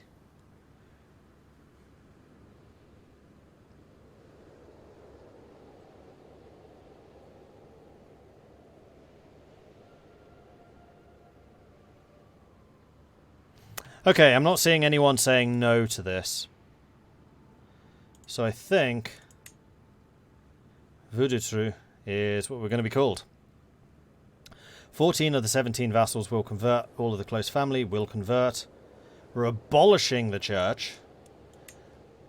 We are becoming fundamentalist. We're letting lay clergy take control. We're accepting same-sex marriages. We're shunning adultery as opposed to making it criminal. Witchcraft is now fully accepted. And we have illegal characters. Are you kidding me? It's in the original faith name.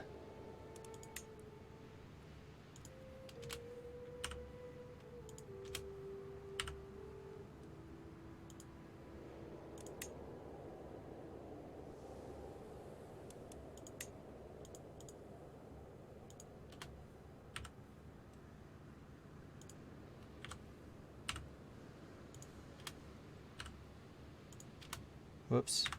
Ah, what did I lose? The R. And the U. U. U. Still contains illegal characters. Huh.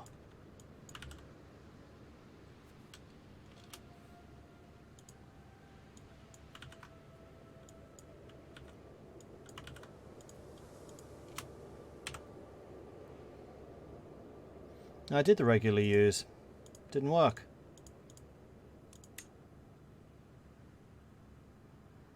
The name and the adjective. Not the followers.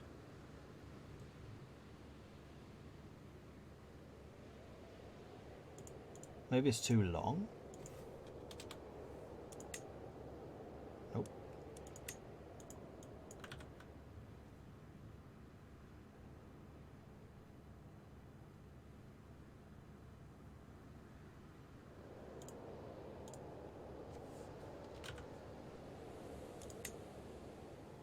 It's not the capitals.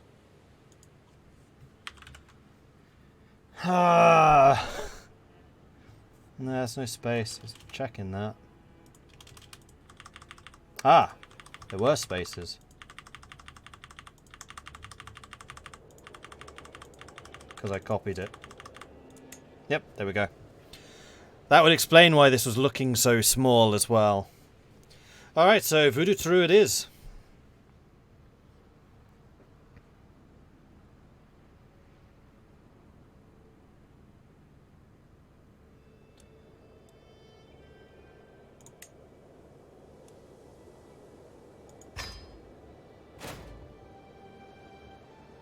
And there it is.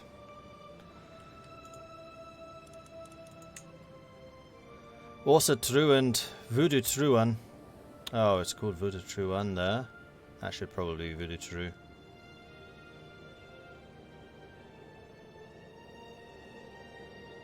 Should probably have saved it first.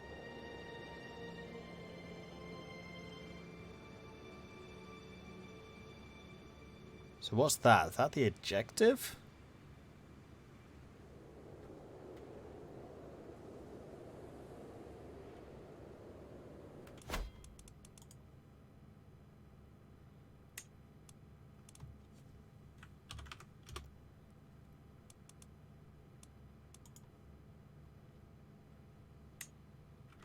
Unless I can change the name.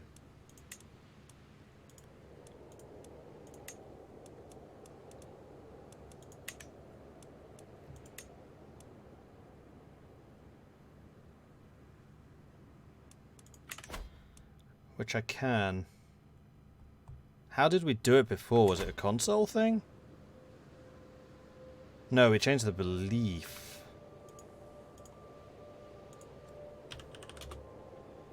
CK3, change religion name. Change faith name.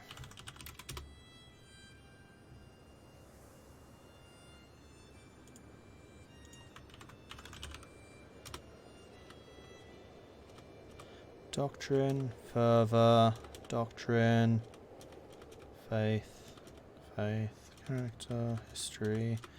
Conversions, doctrine, fervor, doctrine, religious head, title.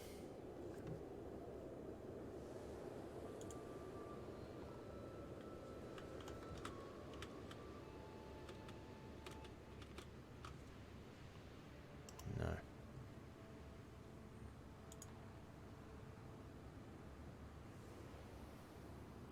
Yeah, probably can be done through editing the save file. And in fact, I have a feeling that's what we may have done before.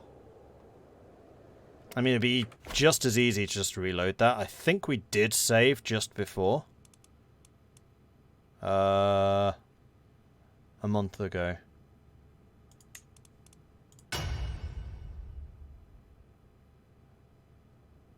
I don't remember why we saved here.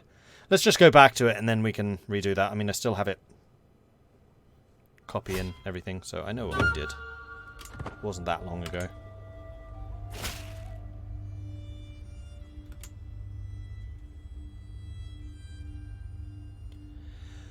Mike is telling me that Yonsei is doing bad things. Yonsei has a secret. Mike gets a favor.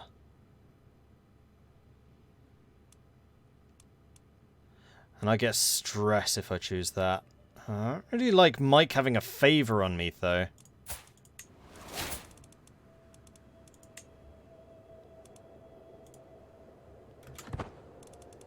Although he's already on the council, and that's the really annoying one. Probably use it to reduce his tactics.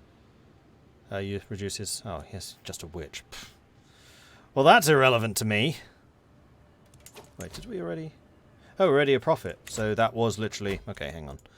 Let's just go back to that, because that was apparently time passed for some reason. We must have had it unpaused while we were doing the changes. No, we unpaused it after we made the changes. That's what it was. Because, yeah, we just became a prophet. So, I did actually just save it. So we're going to go with this. We're going to go with... I've forgotten what this was. Ancestor worship. You are fundamentalist. You are removed. You are now clay. Didn't change any of the marriage stuff. Same sex is now accepted. Deviancy. I don't think I changed deviancy.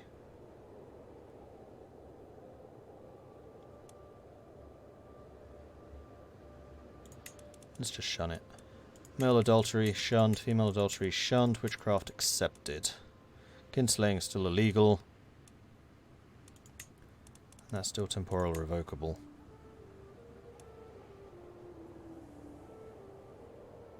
Deviancy was illegal.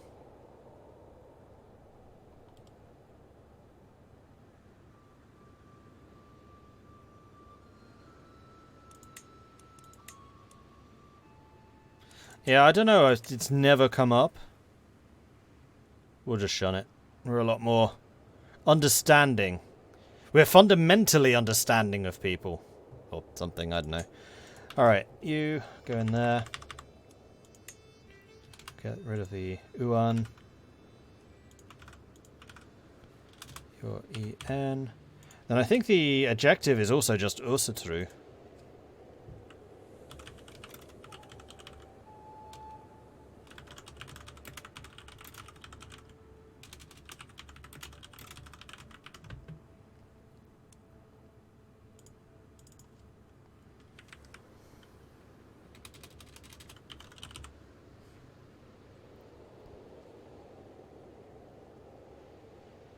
No, non-married is adultery.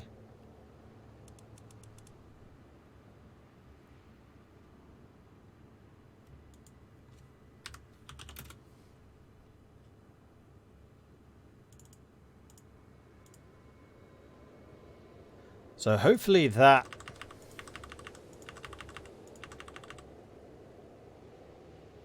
looks better.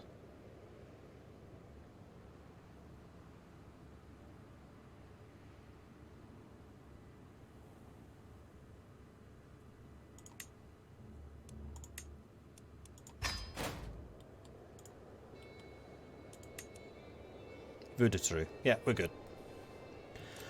Okay, important decision available. Founding a holy order. That is a pretty important decision. Wow, we could do a whole bunch of things.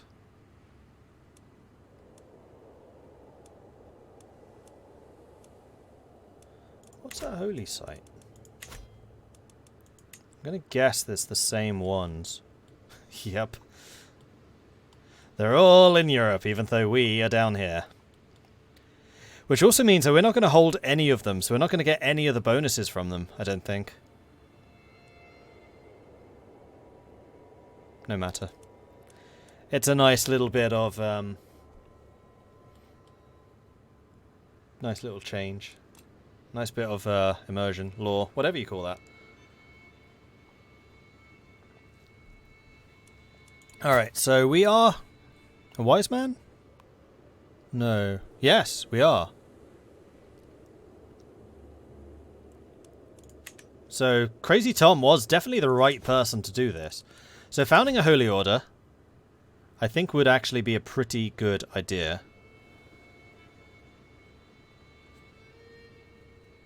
It would cost us 500 ducats. But I have a feeling we may need it. So, the next question is, where? Jurlof? Jurlof doesn't have a city. We could build a city. No, it's expensive. I don't think we want it on either of the coastals, so probably in one of these two, or over here. No, I think it's going to be here.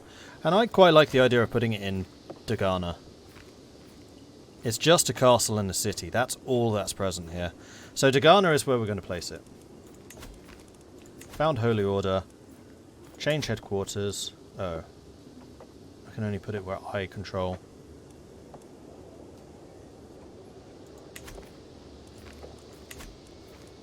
We'll hold off. Mystical Communion gained 300 learning lifestyle, gained Divine Guidance, which is martial learning, reduction in stress gain, increase in stress loss, unforeseen side effects. I begin in peace. Okay. So who controls Podor right now? This is Republic. Republic was one of the ones who was standing against me. I kind of wish these guys would trigger. It would actually kind of help me.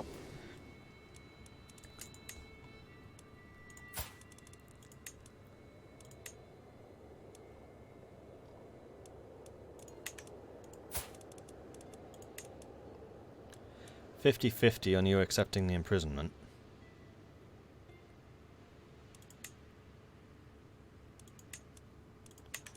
I wonder, can I grab any of them? Because imprisoning them will cause them to revolt, but if one of them is in prison already, they can't. 98% chance of getting him. 76% chance of getting him. 65 of getting him. 50 of getting him. I can get the Duke. That's a big deal. Thing is, I want it to trigger. Oh, no, don't overwrite that.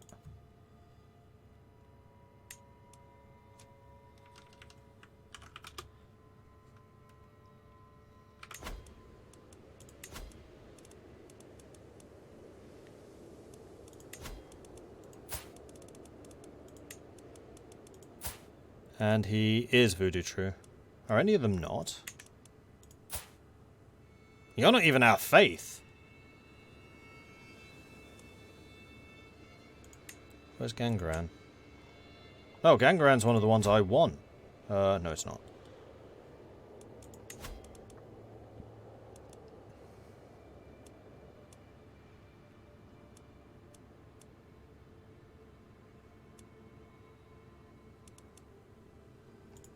Hodor is the one that I'm really after. You are Voodoo Truth, though. You are Seguic. So I can now legally revoke your title, because we're fundamentalist.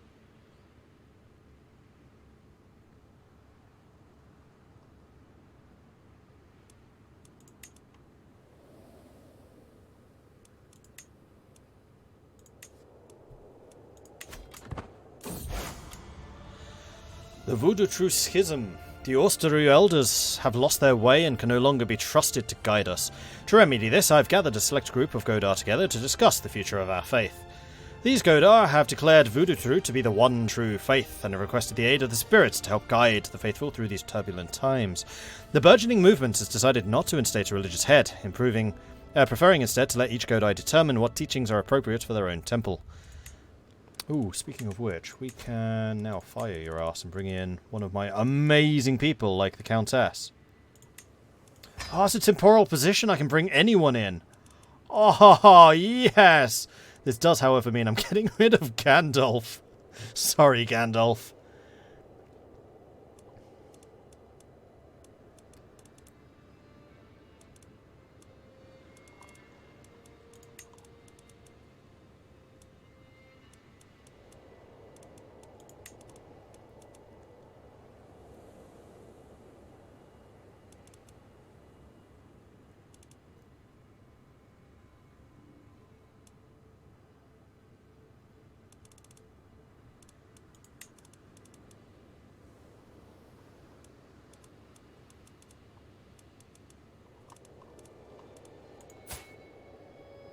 Oh, you have a 4 marshal. Okay, never mind.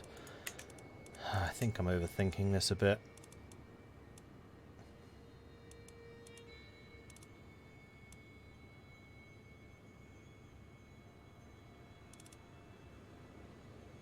And if we're going to be fighting, we're going to want somebody who's really loyal to us. So even though we're not getting all the powerful vassals in place, I think this does make more sense. Mystical communion, a reputation. With my mystical practices, I've apparently developed quite a reputation. People don't know what it is I do exactly, but they know they don't want to cross me and find out. It's ridiculous, but perhaps not an entirely bad thing. They can be afraid their little souls make them. Swearing I will do no harm will put them... No, we're sadistic. Dangerous to know. Dread gain plus 20, hostile scheme resistance plus 25. Oh yeah! Come at me! Murder thing. War declared. Blessings upon you and your house. It seems there is no recourse for our dispute than to settle it on the battlefield. So, Dire of Galam and Kjartan have risen up. Which isn't who I was trying to take down? Oh, it is. And that has not reduced the strength of that faction, which is interesting. Okay, so we need to raise our troops, that's for sure. Now the question is, where do we want to do it? I think we'll probably do it here in Bundu. So we'll go to this, we'll do this. And then we'll do this. And then we'll do this. And then we'll do this. And then... safety hat! We need our safety hat. Although I'm not that concerned about the numbers of enemies being thrown at us. It's only 1,500. But other people may well decide to join us. And yes, we are not taking the field. That would be a bad idea. Count Nihaka, who is a aggressive attacker and unyielding defender. And also a logistician. He's pretty good. I like it.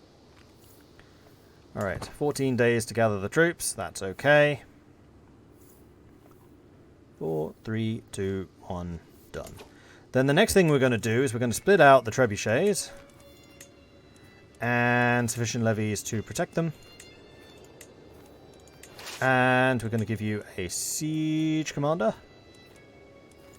Which will be Sai. Then you can go up there. And you can go there. And we'll beat them in the hills.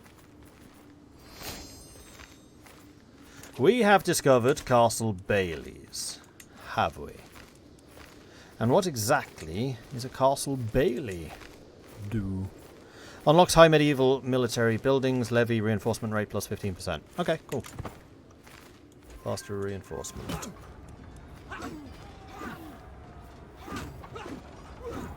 Don't quite. Don't quite. Stone of glass. Yeah, we need one of them stones. Or Safia to get a hook on me. No, I'll spend some money. This is fine. Now, where's that army gone? You're rushing all the way down to my capital, I can tell. Oh, I know what you're trying to do. Just turn Gandalf the Grey into Gandalf the White. Gandalf will be backed in Act 3 with a very large army at his back. Got to be careful. Factions coming out of the woodwork at the moment. No, it's just a bunch of populists. Alright, one castle taken. Let's go for Conco. And this is going to be good, because this is actually consolidating our hold on the territory as well. Where the hell is their army going? Yeah, you are going for the capital. I thought as much. And that's okay.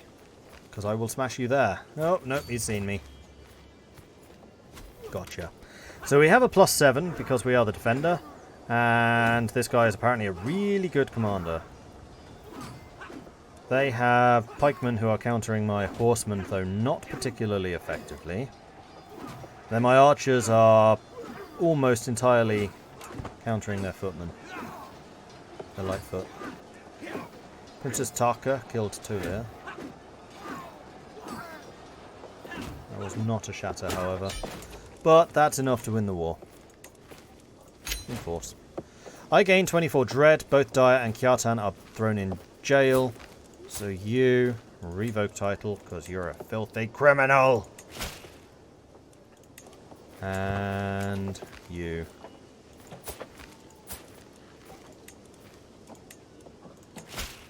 Clearly cannot be trusted with the lands that you're holding. Marvellous. Right, let's send the armies home. And now, how are they feeling? They are reduced in some strength somewhat. So I think there is one more revocation that we do want to do, which is going to be Podor, because I do want that city. Sorry, Republic. And you now will not accept. Which will... Ah, here we go. This will be the big uprising.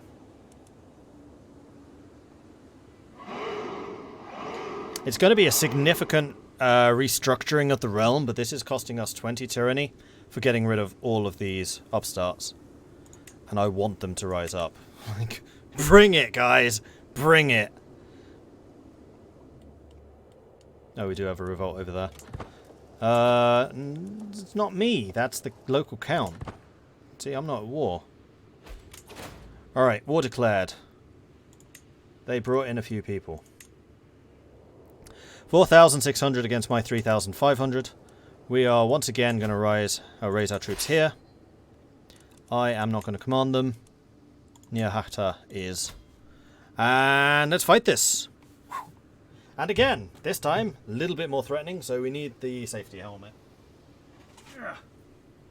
Shouldn't have put it down, really. Brill Error, thank you very much for the follow. Welcome to the channel. Okay, on pause. Wait a couple of days. Thankfully, they're kind of split into two halves. So we are going to be able to go and crush them. However, I am going to split off the trebuchets because I want them doing their thing with 1,000 men. So you go and start taking Wooly. And you come over here to intercept them before they can unite with these guys. Because we got to divide and conquer. If they get all of their troops together, then it's going to be a lot more difficult to destroy them. Gotcha. So 2,500 against 800. Their footmen are pretty much entirely countered by my archers. And I wouldn't actually be that surprised if we get this in one go. The sacking of Silla, with the fall of the settlement of Silla to the Debogumo Numa, much of Greater Silla has been left bare to the rampaging Jawolan looters. As there are a few local fortresses of size left to oppose them, the raiders have carried off every precious item and scrap of silver they can find. Mike did this. So I can lose 30 ducats and they gain development for 10 years. Oh, that's worth 30 ducats. Done. Done. Crushed. Alright, oh, that's them. You know what? Let's go and crush them. Here come their reinforcements. And I know that's a different group, but it's fine. We'll reinforce. Here's no problem. They're going to come in as well. They are not, however. They seem a little bit divided in how exactly to pursue this war. We're already at 16%. Come on, hurry up. I want to get over here. Thank you. Go! Divide and conquer! We've got another lifestyle. So that one's going to be clerical. Just actually, I don't need learning anymore.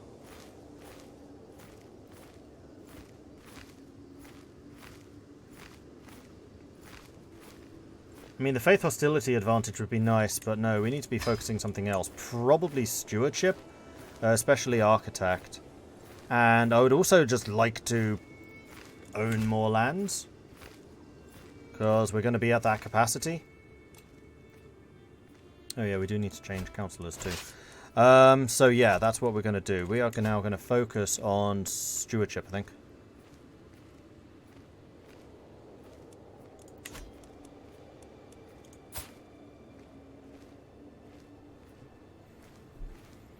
Or intrigue. We are a sadist. And I haven't played any characters who are good at intrigue yet. Crazy Tom is.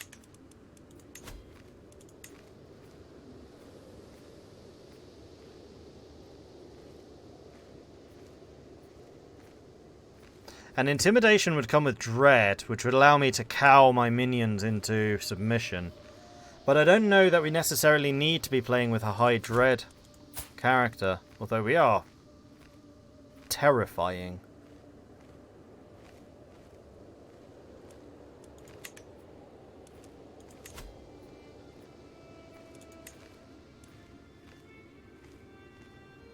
And this still comes with +2 intrigue, whereas this one's +3. That one does have the agent acceptance, but I don't think we necessarily need it.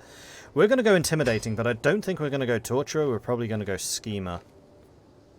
Hell, if we could get that one plus that one, that would be nice. Alright, let's do it. Oh, he got away. Cheeky blighter.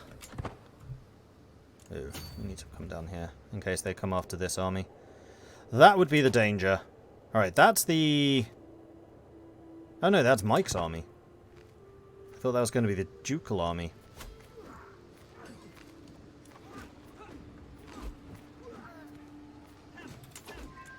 Let's pull you back, just in case they are tempted to come after me. Dakajan have been converted. Good. Yeah, we're going to be really good at converting now. So, Chancellor. We need a new one. We need a good one. You're not actually terrible. You are a powerful ruler right now.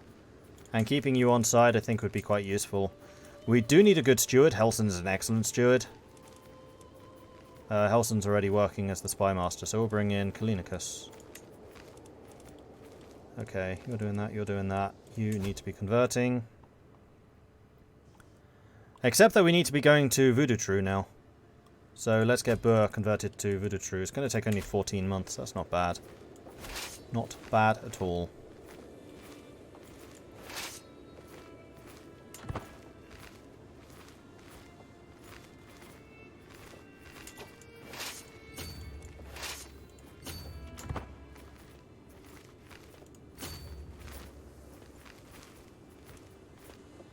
Come on, catch them. Catch them.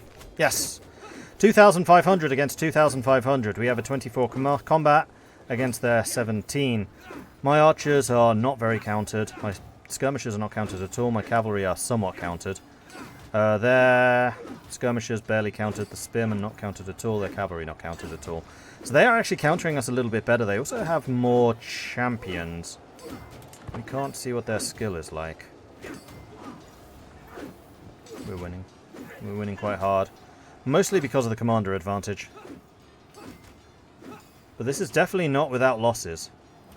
But we are an unyielding defender, which means we take less casualties and we're also inflicting more because of aggressive attacker. Whereas they are just a flexible leader, which reduces my advantage bonus. My defensive advantage. And that was a good victory. And we will have... Yeah, we only took 300 losses. So the first battle was a full stack wipe.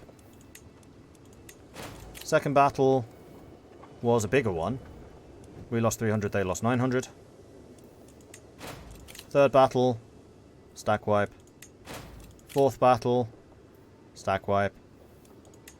Fifth battle, stack wipe. And then the sixth one was the big... Oh! Oh. Oh no, that's in Niani.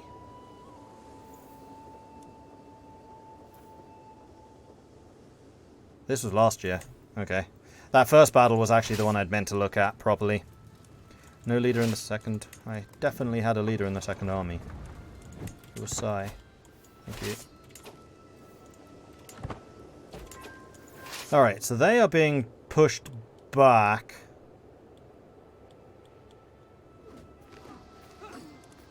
And are apparently getting caught up fighting over here. So I think what I'm going to do is I'm going to go to Gulam. You finish there. You can go for Koyo. Because, like I said, this is where all the battles are happening. It seems that my dealings with Count Aunar, I may have accidentally made promises.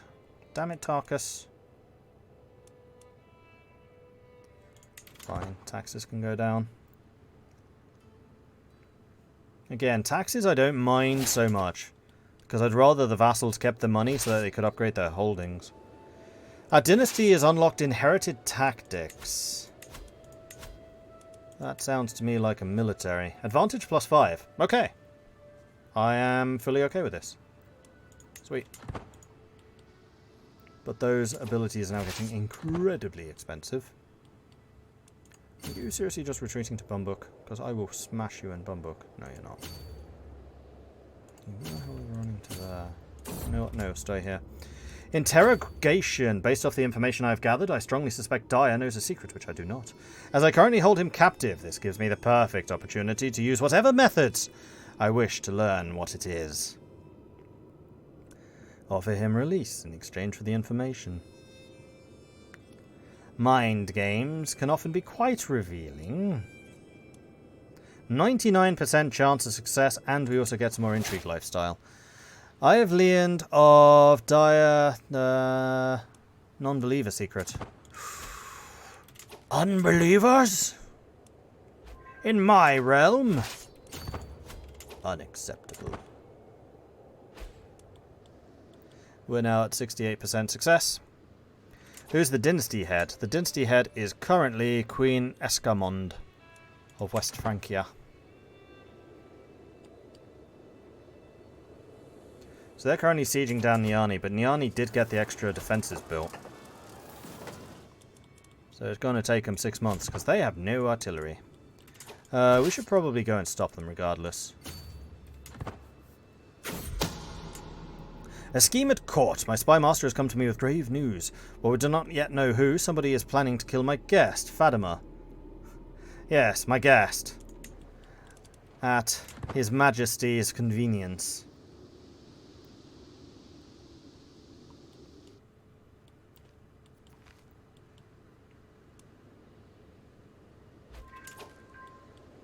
We're now at 96%, so we just need to take Scylla. There's no point really wasting troops fighting this. They're not going to take it in time.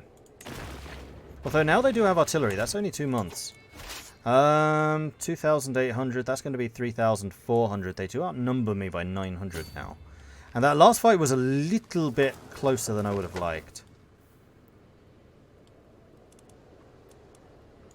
It'll interrupt them if nothing else.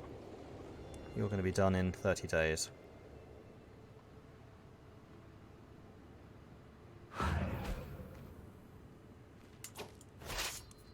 Alright, let's go sit in the hills. I'm defending. These are my hills. To the cold-hearted Crazy Tom. Peasants are rising up. Stupid peasants. Captured? Captured. Alright, let's go and take Tarkur as well. Battle. 2,500 against 3,300. We have the advantage. Their cavalry uninterrupted. Their spearmen uninterrupted. Their footmen barely interrupted. Their Guinean uplanders barely interrupted. My archers barely interrupted. Footmen not at all. Cavalry currently fighting in bad terrain. So I don't know if necessarily the defending the hills was the right option. Norse settlement in Dakajan is done. Cool. Wow, we really are Norse now. Excellent. Excellent. Still outnumbering by 600, but that advantage. Ooh. An attempt on my life. I throw away my covers the moment I feel something brush against my leg, but the swift movement only agitates the spider. Even in the dark room, I recognize it. How has it ended up in my bed? The spider's venom spread with a burning sensation through my body, but I called the physician at once. I will find out who did this. Actually, did I find out who did that? I shouldn't have clicked.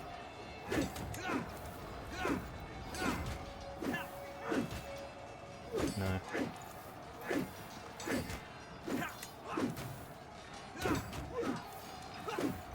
I just know that there is a scheme to try and murder me.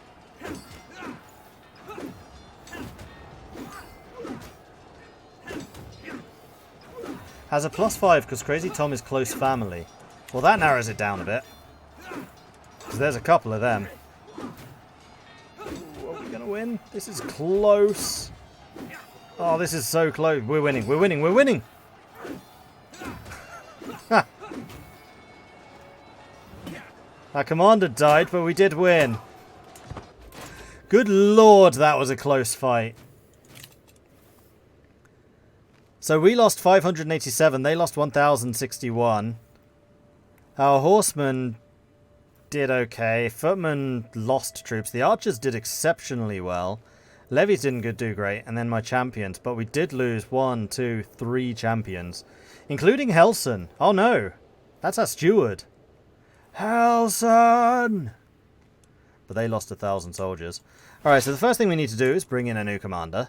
Which is unfortunate, because that commander was really good. So, Gudmundr, I think, is going to be the one we bring in instead. And this army is going to march over here. They're at 100. Vengeance! Finally, after all of this time, I have cloistered Yenba at my mercy. When I heard my sister Countess Helson's death at her hands, I swore I would have my vengeance.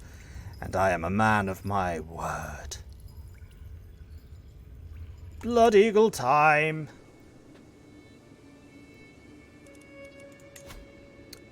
And we shall enforce our demands. Okay. Princess Republic. Your lands are forfeit. Count Tunka Menin. Your lands are forfeit. Princess Quaggersol. Your lands are forfeit. Can I get both of them? Yep. Mike, your lands are forfeit. Sibi in particular.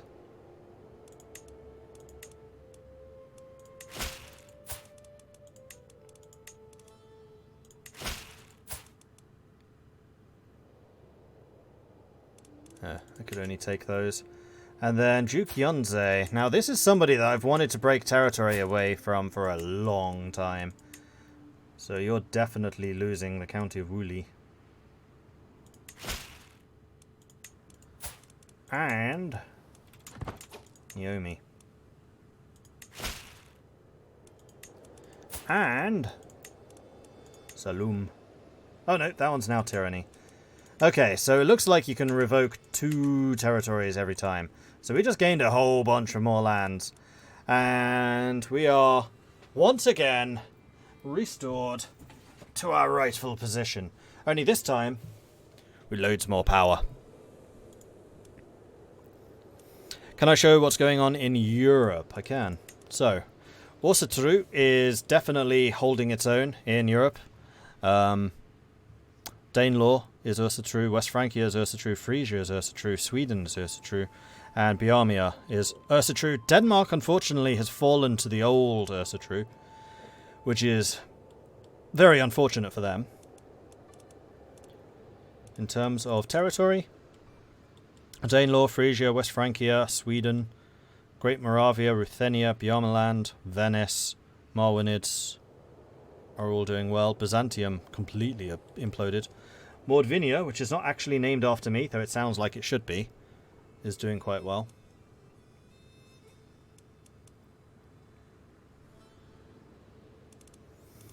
And then culturally, Norse is ascendant. French, Occitan, I think French is taking over. Anglo-Saxon is taking out the Norse. There was more Norse here than there is now. But yeah, Swedish and Norwegian's been pretty much wiped out by Norse now.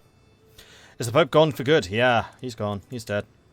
And there's only a tiny little bit of Catholicism left. They don't have much power. Old Ursatru is taking a lot of territory. Why is that? Is Aquitaine Old Ursatru? Nope, neither of them are. Just a big heresy.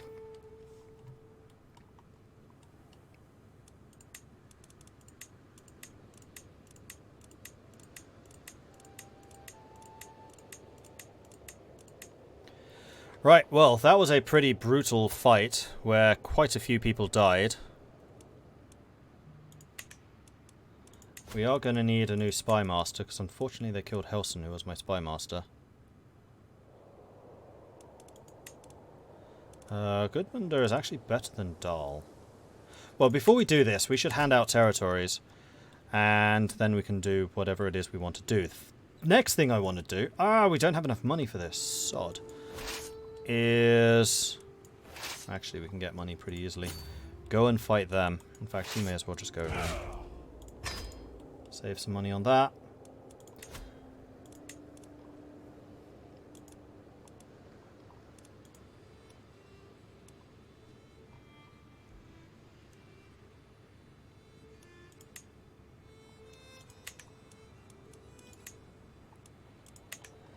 Would someone please pay me some money? That'll do. Thank you. A good deal. Now I can... No, I can't, because I'm at war. Sod.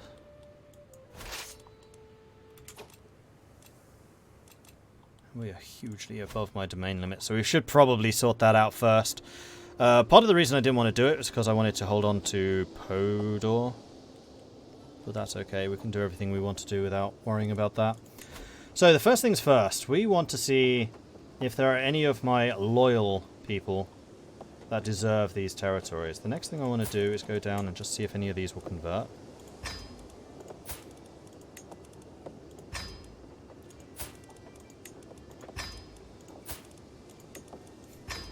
Simple answer is, yeah. Yeah, there are.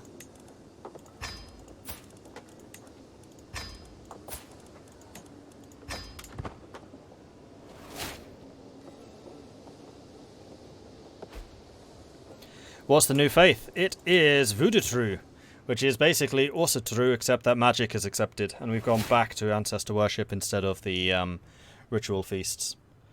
But this is pretty much a African flavour of Ursatru, appropriate for this little outpost of Norse that is found itself in Africa.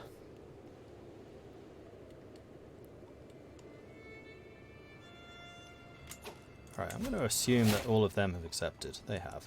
It's just going to take a while to flick through. So, I can give lands away. Now, who of you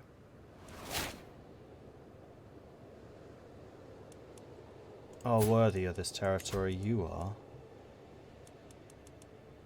I might actually give you Bambuk. Bambuk, I remember being quite valuable. Sly is good. We'll give you Jolof.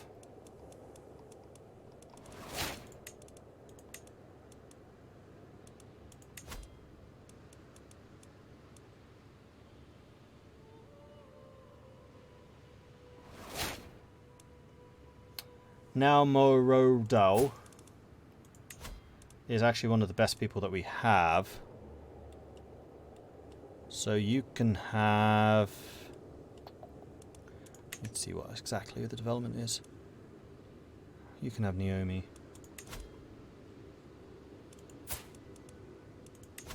Oh, which is one of the ones that we stripped away from the former Duke. Yeah, you might actually be able to take the duchy off of him. I wouldn't be that surprised if you do, actually, because you're pretty good.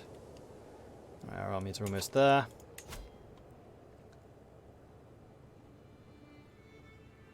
Yeah, Haka, you're pretty good. You can have one of the less important. You can have Gangaran.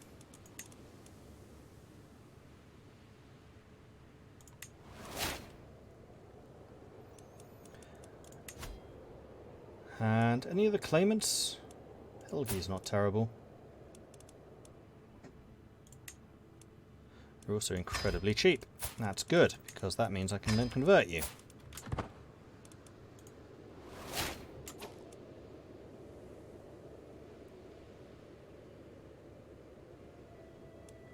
Where's Helgi gone? There you are. Grant, you can have Konko. We're down to 10 of 7. I mean, we've secured 4 of the 6 provinces. Oh no. 3 of the 6. No, Sibi is one of them. 4 of the 6. From there. We didn't secure any of the territories here, which is a bit unfortunate. Come on, get there quickly.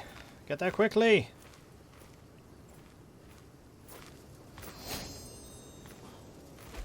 Damn it.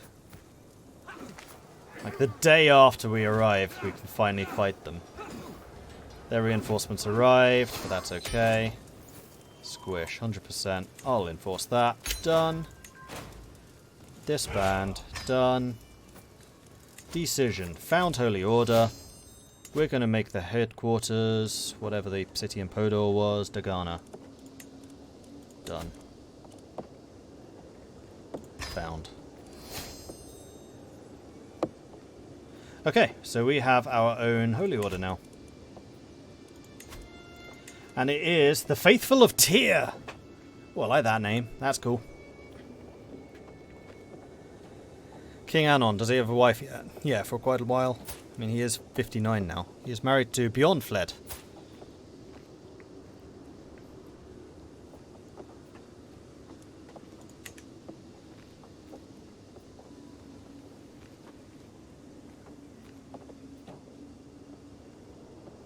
Yeah, Voodoo True is a really good name. I've got to admit I like it. And oh, you mean Faithful of Tyr. So do I. And their flag, it's a boat, just like our faith. I heartily approve. Marvellous. Okay, so we can now give Podor away to somebody.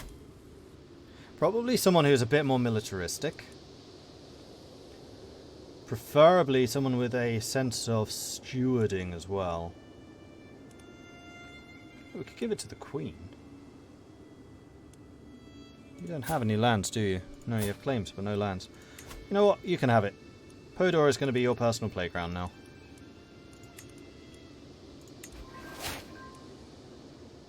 because whoever my heir is also your heir, and any money that you have will also be inherited by them. Okay, cool. We have 2 more territories we need to give away. And what territories do we still have to give away? Silla, Beckel, Willy, 15, 17, 17. So Silla is going to be the first one. Yeah, because all of those we're keeping. So Silla can go to Zinab.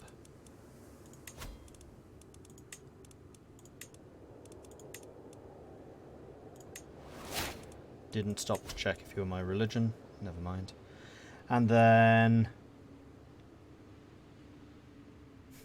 just because he has such a great name, Gandalf gets to have Dorena.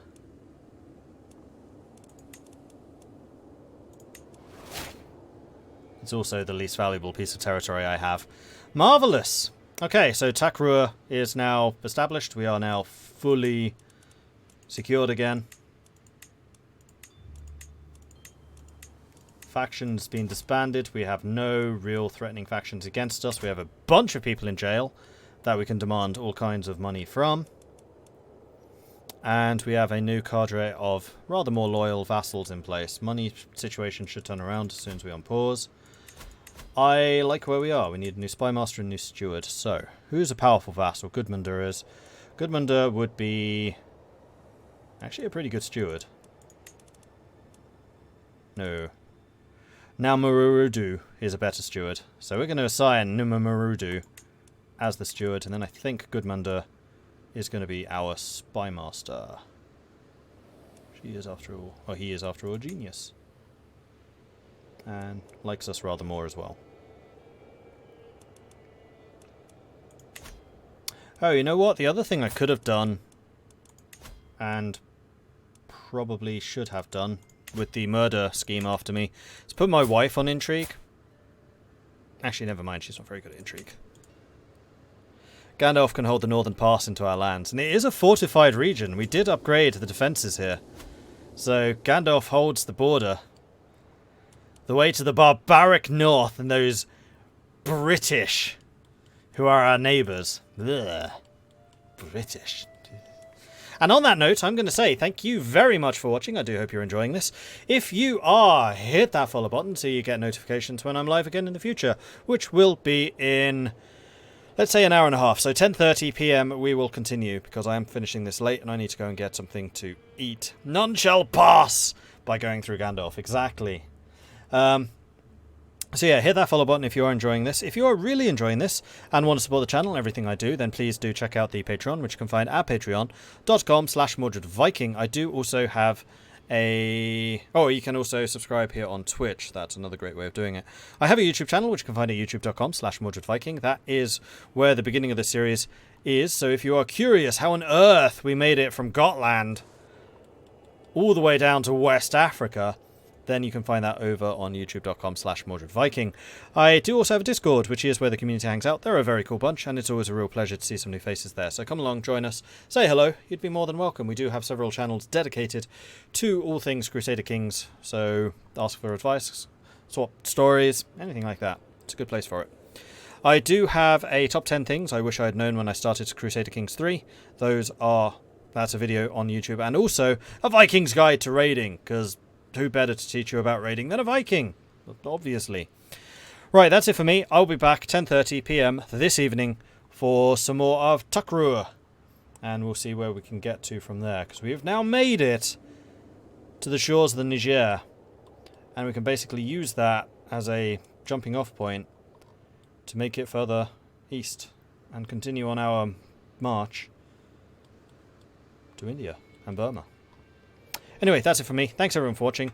We are going to go and find somebody to raid. Raid. Who is still on?